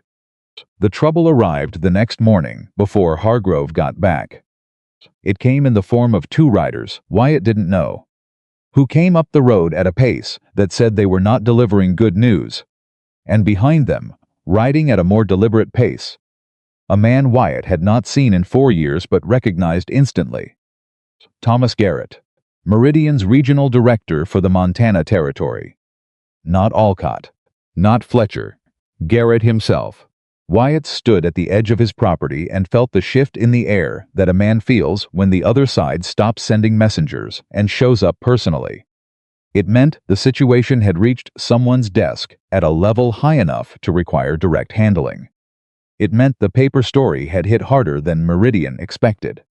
It meant they were genuinely worried. He kept his face neutral. Garrett dismounted with the careful movements of a man in his mid-50s who had been riding longer than was comfortable. And he approached Wyatt with the handshake and the smile of a man who had been very successful at making adversarial relationships feel collegial. Wyatt Callahan, he said. It's been a few years, Garrett. Wyatt shook his hand once and let it go. You've come a long way. I have. Garrett looked around the property with the assessing gaze of a man calculating values. You've kept the place up well. I work hard, you do. Everyone says so. Garrett's tone stayed pleasant, which was the most dangerous version of him.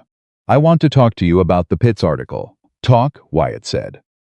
I think there's been some misunderstanding about Meridian's operations in this county. I think some documents have been misread, some filing irregularities, mistaken for intentional fraud, and I think a woman who is in a difficult personal situation has been given advice that isn't actually in her interest. He paused.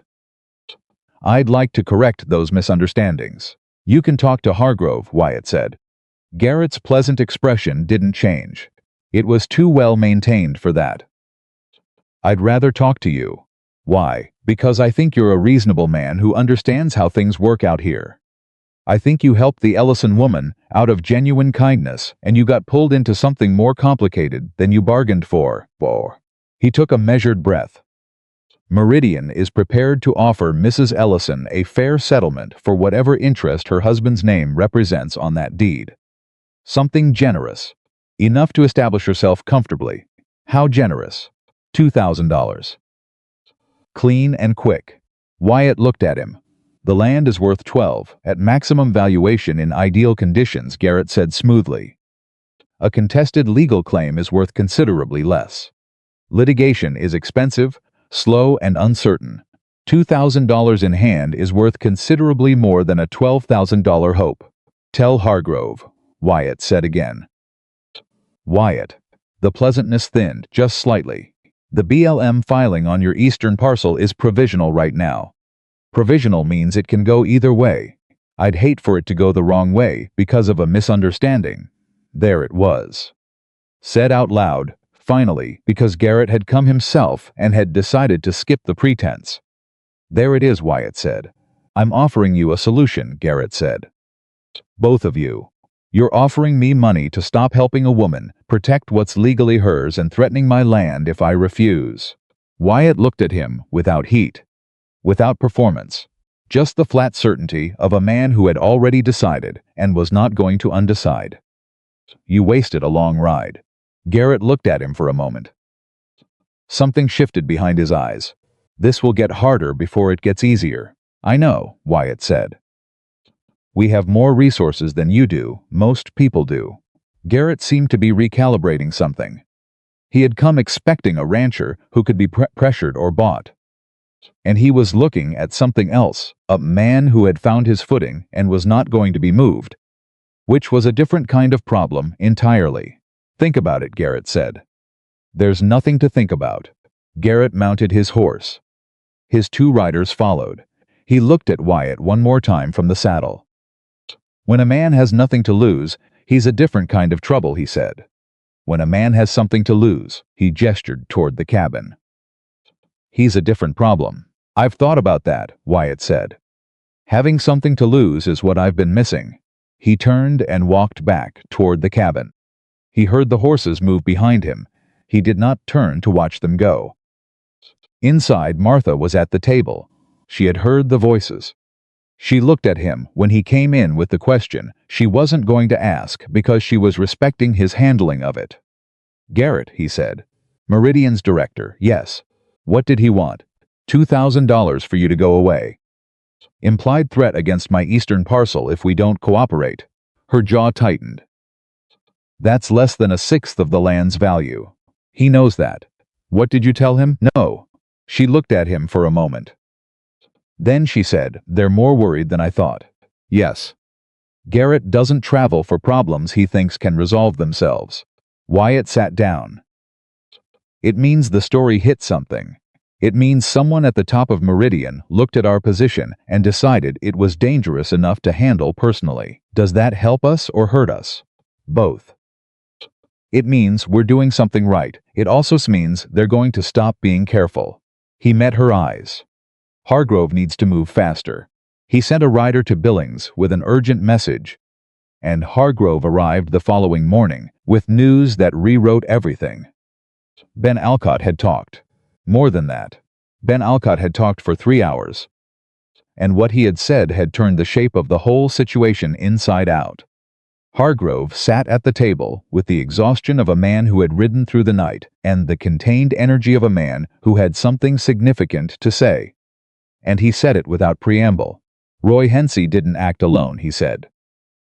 And he wasn't paid by Meridian directly. He paused. He was paid by a man here in the county, a man who has been brokering land information to Meridian for 6 years. A man who knew about the original 1,871 deed investors because he had access to county records and had been feeding names of legitimate investors whose interests could be co-opted. Martha went completely still. Who? Wyatt said. Hargrove looked at him. Henry Henderson. The name fell into the room like something dropped from a great height. Martha made a sound that was not quite a word, small, controlled. The sound of someone absorbing a blow they did not see coming and are choosing, in real time, to stay upright through. Wyatt looked at her. She was staring at the table. Her hands were flat on the surface. Not clenched, flat, deliberately flat. The gesture of someone pressing themselves into something solid to stay present. Henry Henderson, she said. The man whose house I've been living in. Ben Alcott saw Hennessy meet with Henderson twice at the recorder's office. Hargrove said quietly. He thought it was unusual at the time, but didn't understand what he was seeing. When I described the pattern of the fraud to him, how information was sourced locally and passed to Meridian, he connected it immediately. Margaret, Martha said. Not quite a question. Ben didn't know if Margaret was aware, Hargrove said. He only saw Henderson. Martha sat very still for a moment. Then she pushed back from the table and stood up and walked to the window and stood there with her back to the room.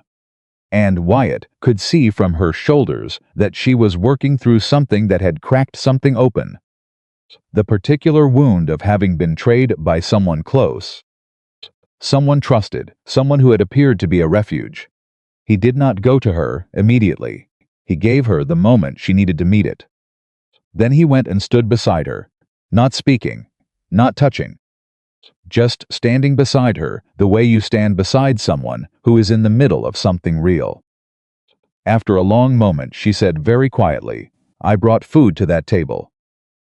I helped Margaret with the children. I trusted them." "I know," he said. "Did she know?" "We don't know yet." "If she did," Martha stopped.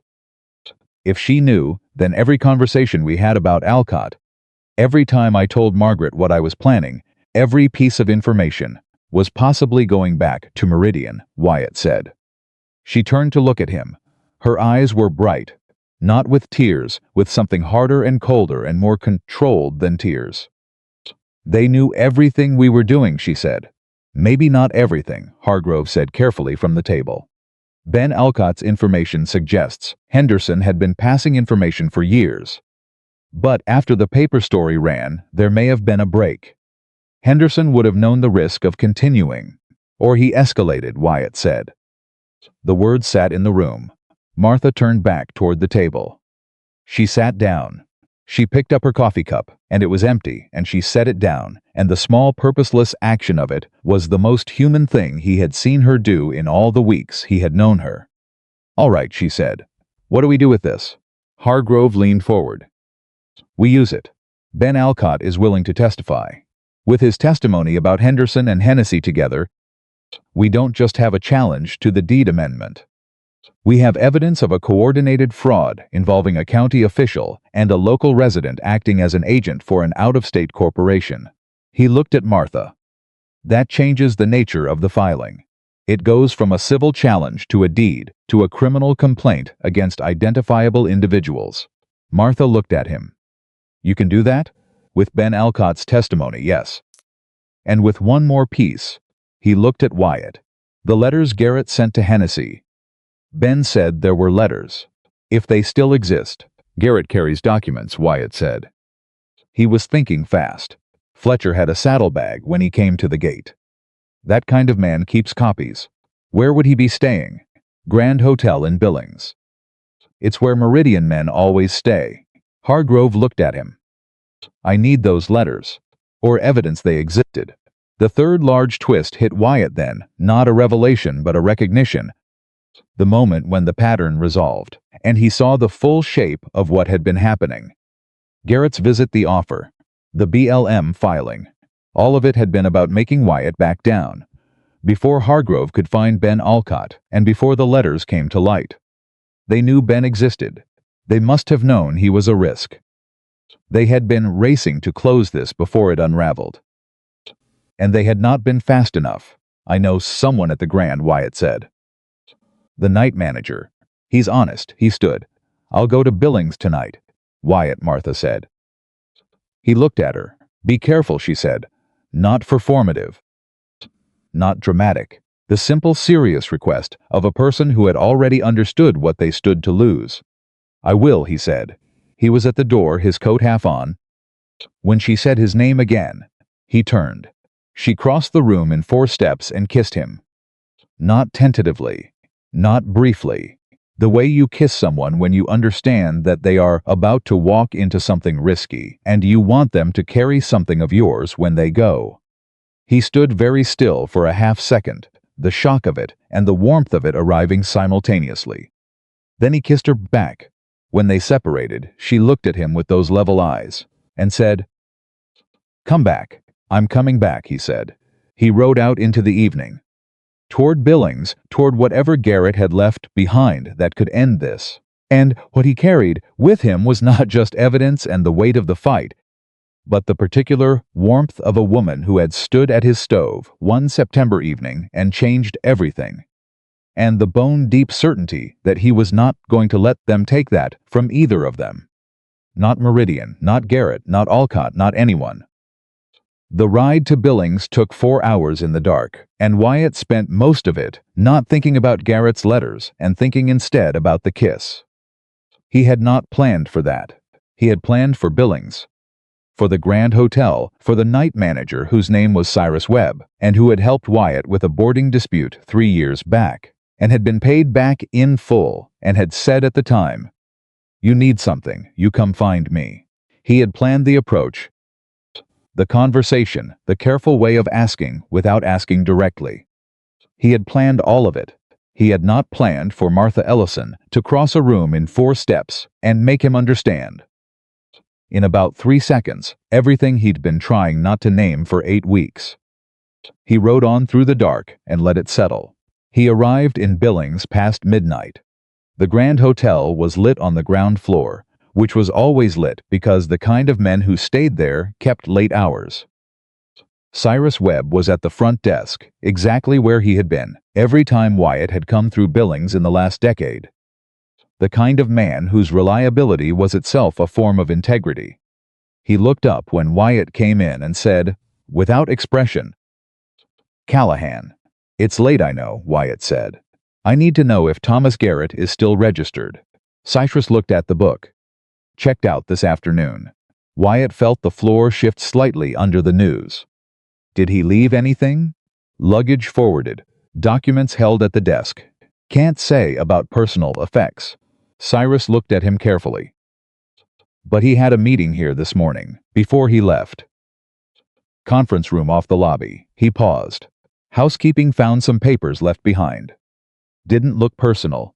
Put them in the lost and found box in the back office." Another pause.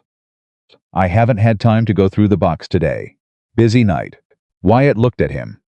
Cyrus looked back with the perfectly neutral expression of a man who has just said exactly what he meant to say. "I appreciate that," Wyatt said. "You've been busy." "Very," Cyrus said. He reached under the desk, without looking, and set a key on the counter. "Back office is the 3rd door down the hall. Box is on the shelf above the desk." He turned back to his ledger. Wyatt took the key. The papers were there. Not all of them. Garrett was too careful to leave anything, obviously incriminating, in a hotel conference room. But what was there was enough. 3 pages of handwritten notes in a hand, Wyatt didn't know, which he took to be Fletcher's, summarizing a conversation with Hennessy about the timing of the amendment filing. And a single letter, printed on Meridian stationery, addressed to Roy Hennessy at the recorder's office, referencing payment for services in connection with a title amendment filed in the North Valley parcel. The letter was signed by Thomas Garrett. Wyatt stood in the back office of the Grand Hotel in Billings at 1 in the morning holding a piece of paper that could end all of it. And he felt the specific calm that comes when something you have been fighting toward suddenly becomes real. He locked the office. He returned the key to the front desk. Cyrus Webb did not look up from his ledger. "Thank you," Wyatt said. "Safe ride," Cyrus said. He was back at the cabin before dawn. Martha was there. She had not gone back to the Hendersons. She was in his chair by the stove with a blanket and the particular alertness of someone who had not slept but had been resting. And she stood the moment she heard his horse. He came through the door and held up the letter. She crossed the room and took it from his hand and read it in the firelight. And he watched her face as she read the concentration, the recognition, the moment when she reached Garrett's signature, and something in her went very still and then very certain. She looked up. "It's enough," she said. "Hargrove will say so in better terms," Wyatt said. "But yes." She looked at the letter again. Then she looked at him. "You rode through the night. The horse knows the road, Wyatt." His name in her mouth with that particular weight. "Sit down. You've been in the saddle for 8 hours." He sat down. She poured coffee from the pot she'd kept warm and set it in front of him and sat across the table, and they looked at each other in the early morning dark, with the letter between them and everything it represented. And what he felt in that moment was not triumph exactly. Something quieter, the particular satisfaction of a thing done right. "What happens now?" she asked. "Hargrove files in the morning. He'll take this letter and Ben Alcott's testimony to the county prosecutor." He wrapped both hands around the coffee cup. "The civil challenge on the deed and the criminal complaint go together. One supports the other. How long will it take? Months. Most likely. These things don't move fast. He looked at her. But the letter changes the negotiating position completely. Meridian will know within days that Garrett signed a document that can put him in front of a judge. They will want to settle. And my claim on the land. Hargrove thinks it will be upheld. The original deed is clean. The amendment is fraudulent. When the amendment is invalidated, your interest is restored. He paused. It won't be $12,000 in cash. It will be a legal interest in a parcel that may take time to resolve. But it's yours. Martha was quiet for a moment. Then, what about Henry Henderson? The question carried the weight of the 3 weeks she had lived under that roof. The meals at that table, the trust she had placed there. He'll be named in the criminal complaint, Wyatt said. What happens after that is for the law to decide. And Margaret? Ben Alcott didn't see Margaret involved. Hargrove thinks she didn't know. He paused. That may not make it hurt less. No, Martha said. It doesn't. She looked at the letter on the table for a moment. She was kind to me, Margaret. Whatever Henry was doing, she was genuinely kind. I know. It's possible to be betrayed by someone and still understand that the person who hurt you is not entirely the person who hurt you. She said it slowly, working through it as she said it. Henry and Margaret aren't the same. I can be angry at one and grieve the other. Wyatt looked at her across the table and thought, not for the first time, that Martha Ellison carried her understanding of people with a precision and a generosity that most people spent their whole lives trying to develop and never quite managed. Hargrove arrived at 7 in the morning, which meant he had been riding since before first light, which meant the urgency of the situation had communicated itself through the night. Wyatt handed him the letter before he'd taken his coat off. Hargrove read it standing in the doorway. He sat down without being invited. He read it again. Garrett's signature, he said. Yes, on Meridian Stationery. Yes. Hargrove set the letter on the table and looked at it the way you look at something you have been building toward for weeks and have just seen completed. This morning, he said. I'm filing this morning. He was out the door inside an hour, taking the letter and his case documents and the careful notes he had assembled over 3 weeks of methodical, patient work. Wyatt watched him go from the porch and then went back inside to where Martha was washing the breakfast dishes with the efficient movements of a woman who needed her hands occupied while her mind ran through everything that was in motion. Note, he'll file today, Wyatt said, I heard. She set a cup down and turned. Wyatt, I need to ask you something. Ask. When this is over, when Hargrove has done what he can do, and the courts have done what they do, and Meridian has settled or fought or folded, what do you want? He looked at her. I'm asking because I don't make assumptions, she said. I've been in your cabin for 2 months, and you've kissed me once in a hallway when you were walking out a door into something dangerous, and you told me you loved me across a table, in the middle of a legal crisis. And those are real things, and I'm not dismissing them. She dried her hands on the cloth. But I want to hear you say it plainly, without a crisis attached. He walked to where she was standing. I want you here, he said. Not on Tuesdays. Every day. I want the second chair at the table, and the second hook by the door, and someone who fixes the fence posts I ignore, and tells me the truth when I'm building walls. He stopped. I want to stop being a man who is surviving and start being a man who is living. And I can't do that in an empty cabin. She looked at him for a long moment. That, she said, is the least romantic proposal I have ever heard. I know. It's also exactly right. She looked at him with those clear, level eyes. Yes. He let out a breath he had been holding for approximately 8 weeks. The news moved through the county the way news moved in a place where everyone was connected fast, thorough, and with considerable editorial elaboration. By the time it reached its 10th pair of ears, the county prosecutor accepted Hargrove's filing on a Tuesday. Roy Hennessy resigned from the recorder's office on Wednesday. By Thursday, 2 names the Billings paper printed in a follow-up story, Hennessy and Henry Henderson, had confirmed for the community what the first article had only implied.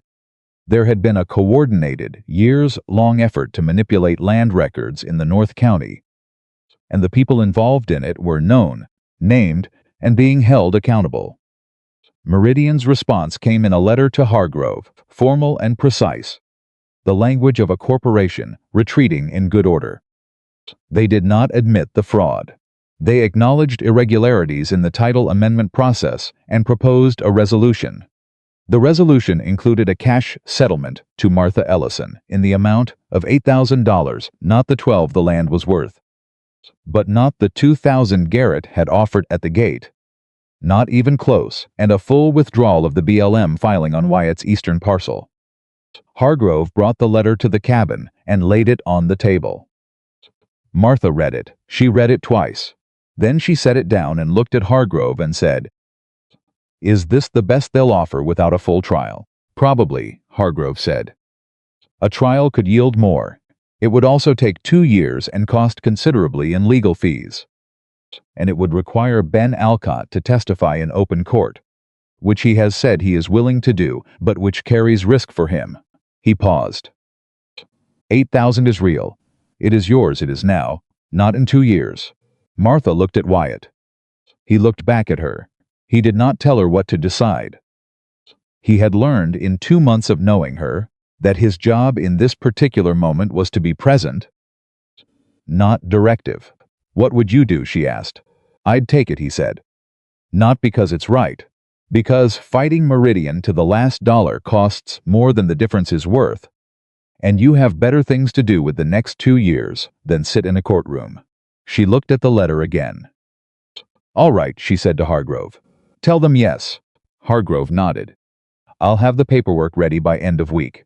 He left, and the cabin was quiet, and Martha sat with the number in her head, not triumphant and not defeated, somewhere in the middle, in the specific complex territory of a person who has won something real and knows that real wins are never clean. $8,000, she said. "It's enough to start with," Wyatt said. "Buy land. Build something." She looked at him. "I thought I already found the land I wanted." He met her eyes. "You did. What happened in the weeks after the settlement was not dramatic. It was the opposite of dramatic, which was itself a kind of gift after the months that had preceded it." Hargrove finalized the paperwork. Meridian paid without additional argument, because men who have been cornered with evidence are rarely willing to make their situation worse by being difficult about it. Roy Hennessy faced a formal inquiry from the county and resigned his position permanently. Henry Henderson's case went to the prosecutor's office, and the details of it were, for a time, the main topic of conversation in every household in the county. Margaret Henderson came to see Martha on a Thursday, the week after Henry's name appeared in the paper. She came alone. She came on foot, not horseback, which meant the walk had taken her over an hour. And when Martha opened the door and saw her standing there, the expression on Margaret's face was the look of a woman who has had everything she believed about her life reorganized by facts she could not argue with, and who has come because there is nowhere else to go with that look. Martha let her in without hesitation. Wyatt went to check the horses, because some conversations were not his to be present for. He was in the barn for the better part of an hour. When he came back to the cabin, Margaret Henderson was gone, and Martha was at the table with both hands on the surface and her eyes clear and very steady. "How is she?" he asked. "Destroyed," Martha said. "She didn't know." "I believe her. She's a woman who built her whole life around a man she trusted. And the man was doing something she never saw coming." She paused. "I know something about that shape, even when it's different." "What did you tell her?" "That she hadn't done anything wrong. That she didn't owe me anything, that she should find a lawyer of her own." Martha looked up. "And that I was sorry, because she is not Henry, and she deserves to have someone say so." Wyatt sat down across from her. "You didn't have to do that," he said. "I know." She looked at her hands. "That's why I did it." The community's response to the whole affair was, in the end, more decent than Wyatt had expected, and less surprised than he might have hoped. The Durants, the Coalfields, the Mayhews, The families Wyatt had mentioned to Martha weeks before as people with their own grievances against Meridian's boundary maneuvering. They came forward after the paper story. Not with legal claims, most of them. Just with conversations, with corroboration, with the quiet solidarity of people who had been waiting to see someone was going to say something before they said something themselves. Reverend Price came to Wyatt's cabin one Saturday morning, hat in hand, which was not a gesture Price made easily, given that his hat and his dignity were generally in close association. "I owe Mrs. Ellison an apology," Price said at the door. "She's inside," Wyatt said. "Say it to her." Price came in and said it to her briefly. Without embellishment, the apology of a man who knew he had been manipulated, and was honest enough to say so to the person he had helped to harm. Martha accepted it with the directness she brought to everything. Said she understood that Alcott was a convincing man. Said she hoped Price would be more careful with the next story he was handed. And offered him coffee. He took the coffee. He left 20 minutes later, looking lighter than he'd arrived. "You didn't have to offer him coffee," Wyatt said. "Reconciliation is a practice," Martha said. "You practice it in the small moments, so you know how to do it in the large ones." He looked at her. "Where did you learn that?" "From a very good school teacher," she said. And the way she said it, the past tense, the gentleness, the complete absence of grief as performance, told him that she was carrying James Ellison the right way now. Not as a wound, as a foundation. They were married in November. Not in a church, because the November weather in Montana had opinions about outdoor ceremonies. And not in town, because neither of them needed an audience for the most important thing they had ever done. They married at the cabin, with Eli running deer as witness and Hargrove as the second, and a justice of the peace from Billings, who arrived and performed the ceremony with the professional warmth of a man who had married enough people to know which ones were going to last. Eli, who had said almost nothing during all of the preceding months, beyond practical observations and well-timed wisdom, said two things at the reception, which consisted of Martha's roasted chicken and an apple cake and coffee, and a bottle of whiskey Eli produced from his coat. The first thing he said was to Wyatt, "You fixed the roof." "I did," Wyatt said. "Good," Eli said. "I was getting tired of watching it leak." The second thing he said was to Martha. Privately, when Wyatt was pouring the whiskey, "He's a good man. He forgot how to be one for a while. Thank you for reminding him." Martha looked at Eli running deer with the level gaze she turned on things she found genuinely worth seeing. "He reminded himself," she said. "I just gave him a reason to start." Eli nodded once, which was how he expressed the highest approval. The winter came in hard after that. The way Montana winters came in, with the kind of cold that settled into the bones of the land and required both people and animals to make accommodations. Wyatt ran the cattle operation with the efficiency of 12 years of practice, and Martha, who had come west looking for a place to be useful, found that a working ranch in winter provided more usefulness than she could have imagined. She kept the accounts. Wyatt had been keeping them in his head, the way a man keeps things he doesn't want to formalize. And when Martha sat down with the ranch's financial records and began organizing them properly, she found both errors and opportunities he had missed. She told him about them without embarrassment and without tact, because tact was not her primary language, and he sat across the table and listened and made notes and thought privately that he had been operating at about 70% of his actual capacity for 8 years, because nobody had been watching the numbers. He told her that, she said. "7th generous, I'd say 60. 60, he agreed. She looked at him sideways. "You're agreeing with me. You're right. It would be dishonest not to." She went back to the accounts. He went back to his notes. And the cabin held them both in the easy warmth of two people who had stopped pretending to be less than they were and had discovered that being fully yourself beside someone who was also fully themselves was not complicated at all. It was, in fact, the simplest thing. Spring brought the grass back to the valley, and a letter from Hargrove confirming that Meridian's operations in the North County had been formally wound down, that the fraudulent deed amendment had been struck from the record, and that Roy Hennessy had entered a plea and received a fine and a permanent bar from public office. Henry Henderson's case was still in process, but Hargrove was confident. There was a second letter from a woman named Clara Ames in Pennsylvania, a colleague of James Ellison's at the school where he had taught, who had read somehow about the case, and who wrote to Martha to say that she had thought of James often since his death, that he had been a quietly remarkable man, and that she was glad his name had been defended.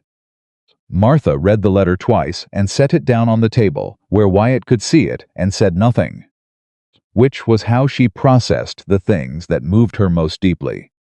He put his hand over hers on the table. She turned her hand over and held his. They stayed like that for a while. In the spring, travelers began coming through the Eastern Valley more frequently as the roads cleared, and some of them stopped at the Callahan Ranch for water or a night's shelter, as travelers did in the territory. What they found was a working ranch, well kept, with a cabin that was warm even in the early spring cold, where a rancher and his wife fed them and talked with them and sent them on their way with something for the road. They talked about the Callahans, the way travelers talked about places that had stayed with them with a particular warmth, and a slight puzzlement about where the warmth came from. The way you remember a fire's heat after you've left the room. Eli heard some of those stories and told Wyatt, who said nothing about them because he did not need to. He knew what the cabin had become. He had watched it become that, one Tuesday at a time. Starting the evening, a woman had appeared at his stove with a wooden spoon and the particular courage of someone who understood that showing up for people was not a weakness, but a form of strength so deep it had its own gravity. On a Tuesday evening in April, 9 months after the night he had come home to smoke rising from his chimney, Wyatt Callahan sat at his table across from his wife and ate the meal she had made, and thought about all the versions of himself that had existed in this cabin, the man who had survived Clara's death, the man who had built the wall, the man who had stood in the dark eating jerked beef and calling it enough. He thought about the night he had seen the smoke and reached for his holster. He thought about what he had found when he opened the door instead. "What are you thinking about?" Martha asked, watching him with the particular attention she gave to things she was genuinely curious about. "The smoke," he said. She looked at him. She knew what he meant. She remembered it the same way he remembered it, as the night everything changed. The particular before and after that divided a life into two parts. The version before the door opened and the version after. "Were you scared?" she asked. "No," he said, and then? More honestly. "Yes. Not of you. Of what you meant. What did I mean?" He looked at her across the table. Across the 2 plates and the cloth and the lamp and the 8 months of meals and fights and letters and kisses and legal documents and winter mornings and all the accumulated, ordinary, extraordinary weight of 2 people choosing each other. "You meant I wasn't finished," he said, "and I had spent 8 years being very comfortable with the idea that I was." Martha looked at him with those clear eyes, the ones that saw things straight and said them straight, and had never once let him get away with being less than honest. "You weren't finished," she said. "You were just waiting." "I was waiting," he said. "I didn't know it." "I know." She picked up her fork. "That's why someone had to come start the fire." He looked at the woman across from him, the woman who had ridden 3 miles in the dark to cook a stranger supper, who had reset a fence post in autumn cold, who had sat across from a land agent and memorized his lies, who had read a fraudulent deed and said they came to the wrong widow, who had crossed a room in 4 steps and kissed him before he walked out a door, who had said yes to a proposal that was the least romantic she had ever heard, and exactly right, and he felt, with the full weight of everything that had brought him to this table and this chair and this life, that he was in the precise right place.